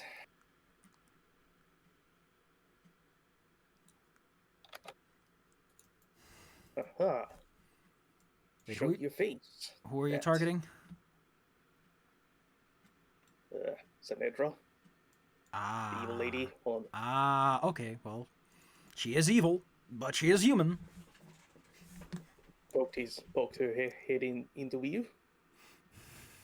Well, go ahead and pelt her if you want. Yeah.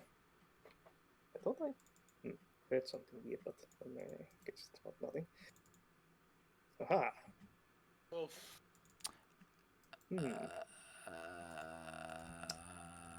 So She's dead. oh, did that? That Last one. critical That hit and destroyed her. Yes. Yeah, that critical would also have done.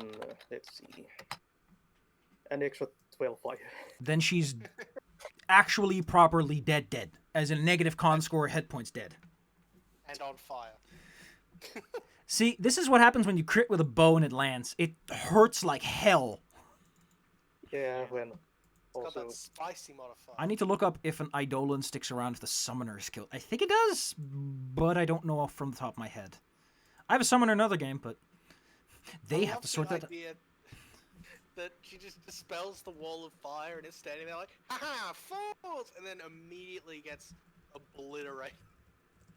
obliterated by a guy called Fire with fire arrows.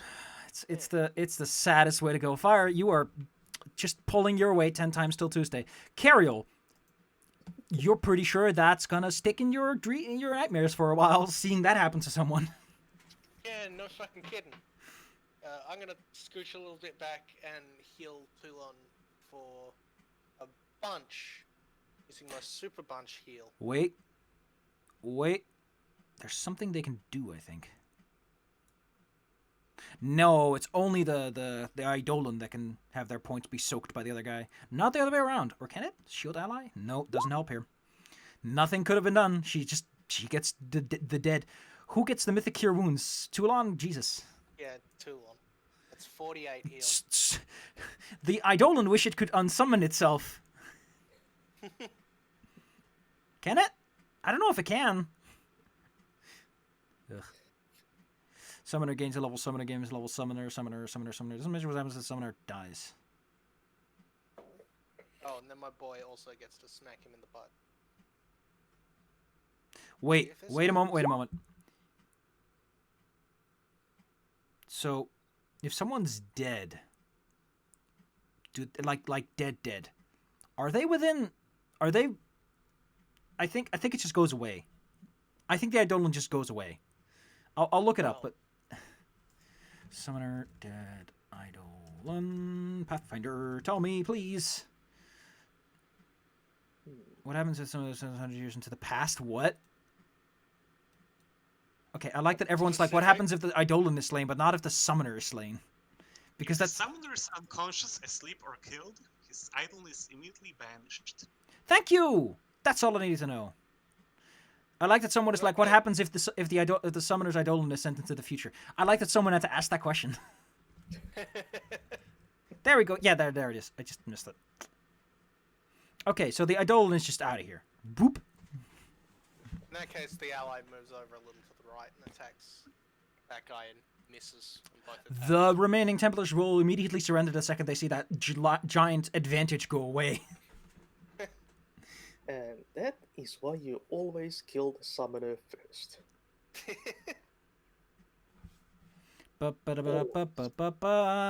And you've cleaned the Fane out.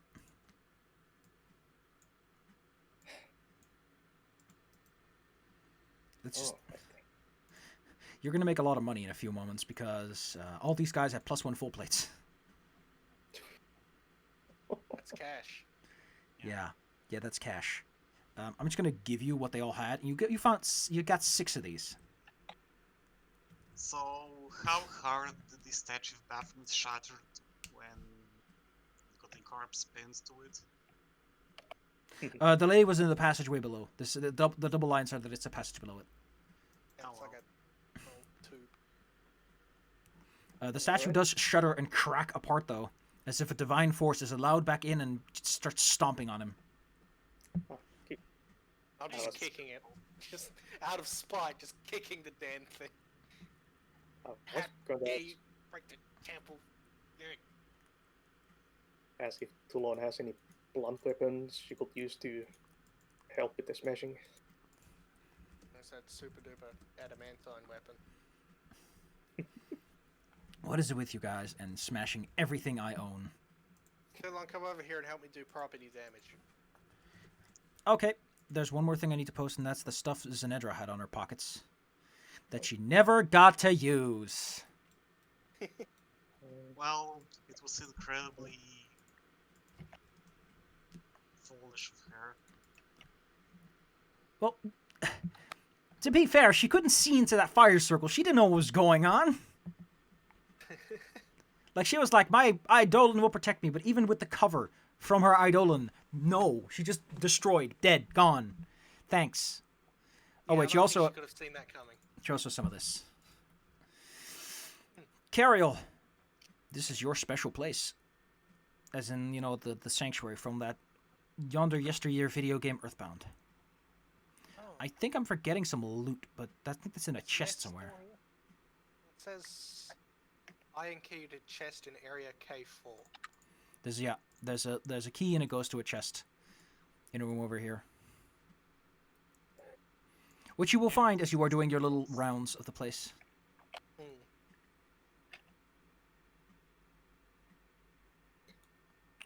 Ooh, there's some information here. Such a mess of this place. Before we go on to the Cariel moment and end the session, some information. Oh, you also get some bonus experience for doing quest things. Golly. And you also get some experience for finding stuff information. So that's 3, I think 200. Yeah, okay, that. Bam, bam, bam. Stuff. You learn some information. The chest does not contain cool loot, but it does contain information. Let's see. Ferret. If the PCs don't ferret these answers out. Okay. Let's see. What sanctum does this concern? Oh yeah, there's a sanctum in the area. The notes you find reveal the following information. There's a sanctum of the Ivory Sanctum nearby. A temple of the Ivory Sanctum. Sorry, my brain. It's been a long session. Oh, here we go. Says only if she's got one of the feats. I don't think she has one of the feats. Says a juicy question that I do still love that someone asked if your Eidolon gets sent 100 years into the future, if they still stick around since you're technically not dead. Like, if you're alive, then can you have two? If you time travel, does that work? And you get John Travolta going around like, who, what, where, why? She doesn't have that one. The information. The sanctum in the area is but one of dozens scattered around the world wound, but it's the only one in the immediate vicinity. The Templars know that it's their main base, that the Ivory Sanctum is located somewhere in the marshlands, but knowing it's east of the Grey Road riverbed, none of the Templars know the exact location of the site, beyond knowing that it's east of the Grey Road. A guy called Xanthir Vang is apparently running a series of experiments. His personal research seems to be about how they are making mythical characters. You know, the Nihedrian crystal stuff. He also seems to have been given orders to find a way to summon mortal beings of the material plane in an attempt to drastically undermine the Paladins and disassemble organizations from afar. So far, apparently the lady here has been asked to run some tests, and she's been botching them terribly. Not that lady wasn't impressive. That might have been a botch of a botch. Also, they heard that Xanthir Fang is apparently a monster made of worms.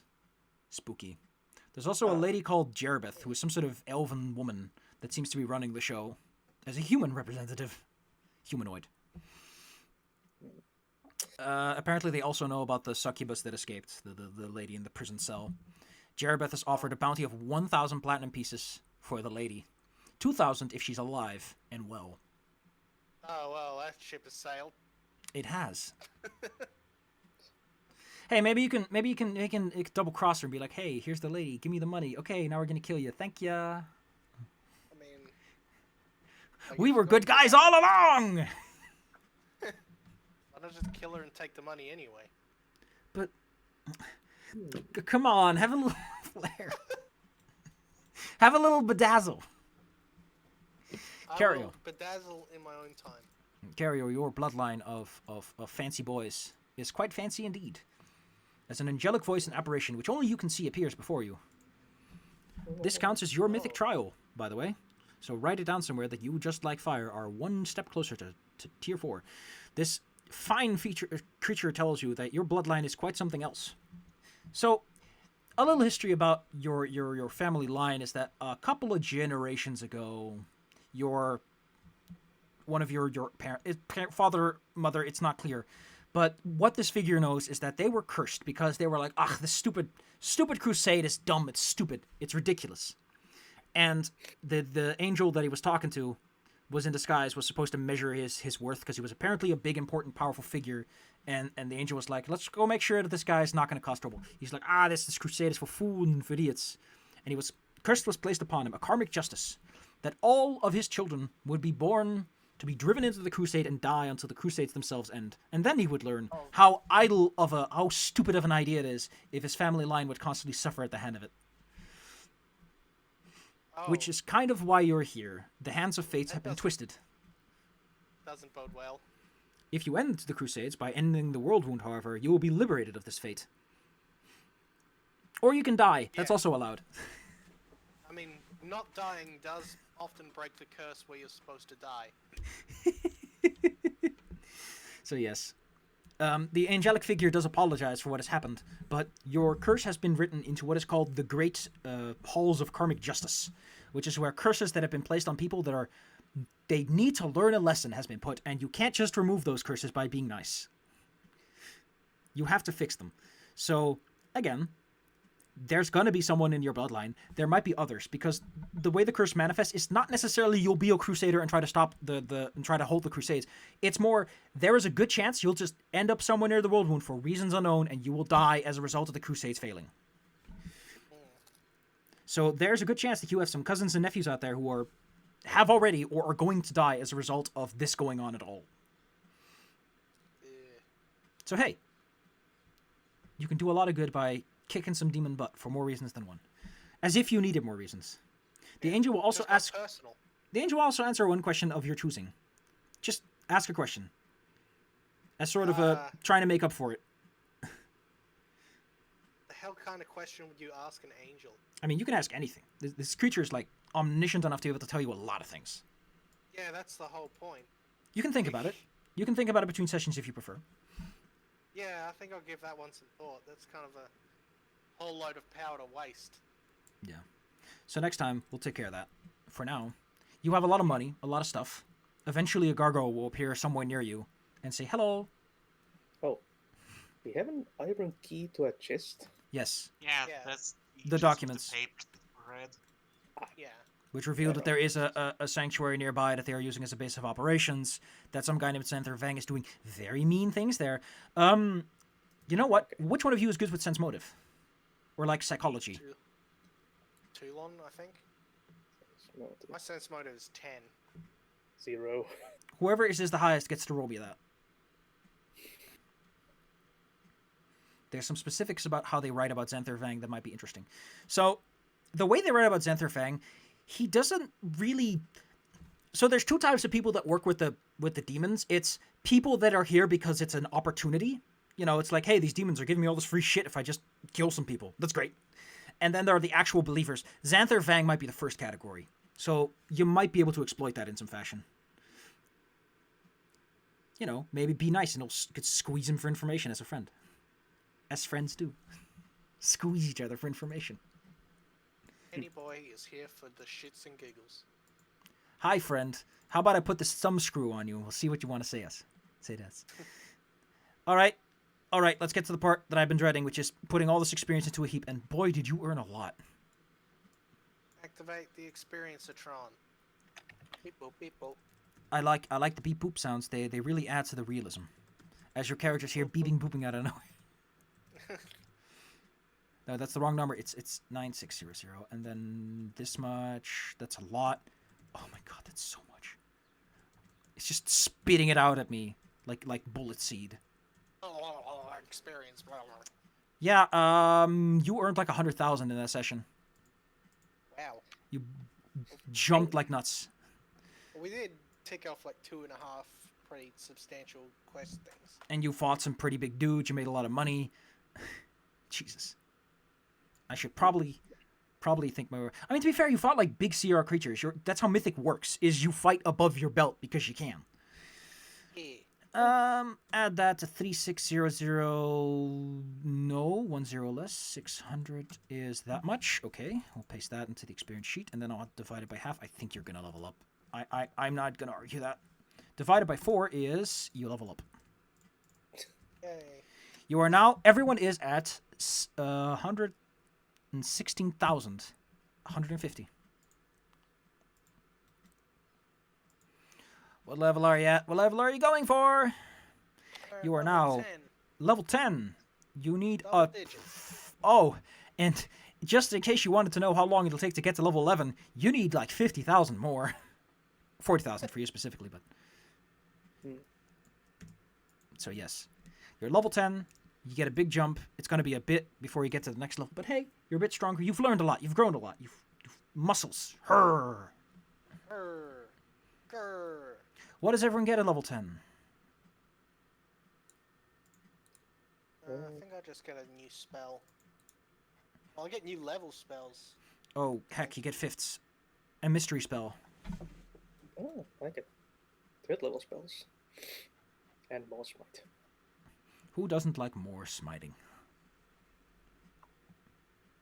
Oh, you're almost at another attack, because you know what? You know what I really think about when I think about fire? I think he needs more attacks and an aura of justice. Justice! Unless you trade that out, who knows? Oh, frick.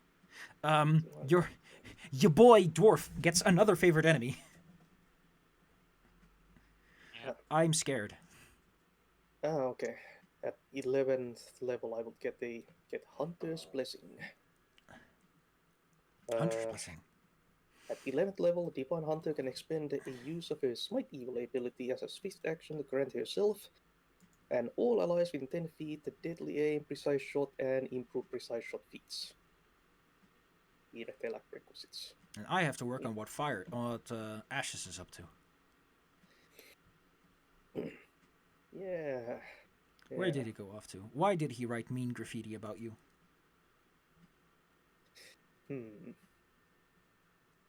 It is a mystery. Say goodbye to stream. Bye, stream. Goodbye. Great stream.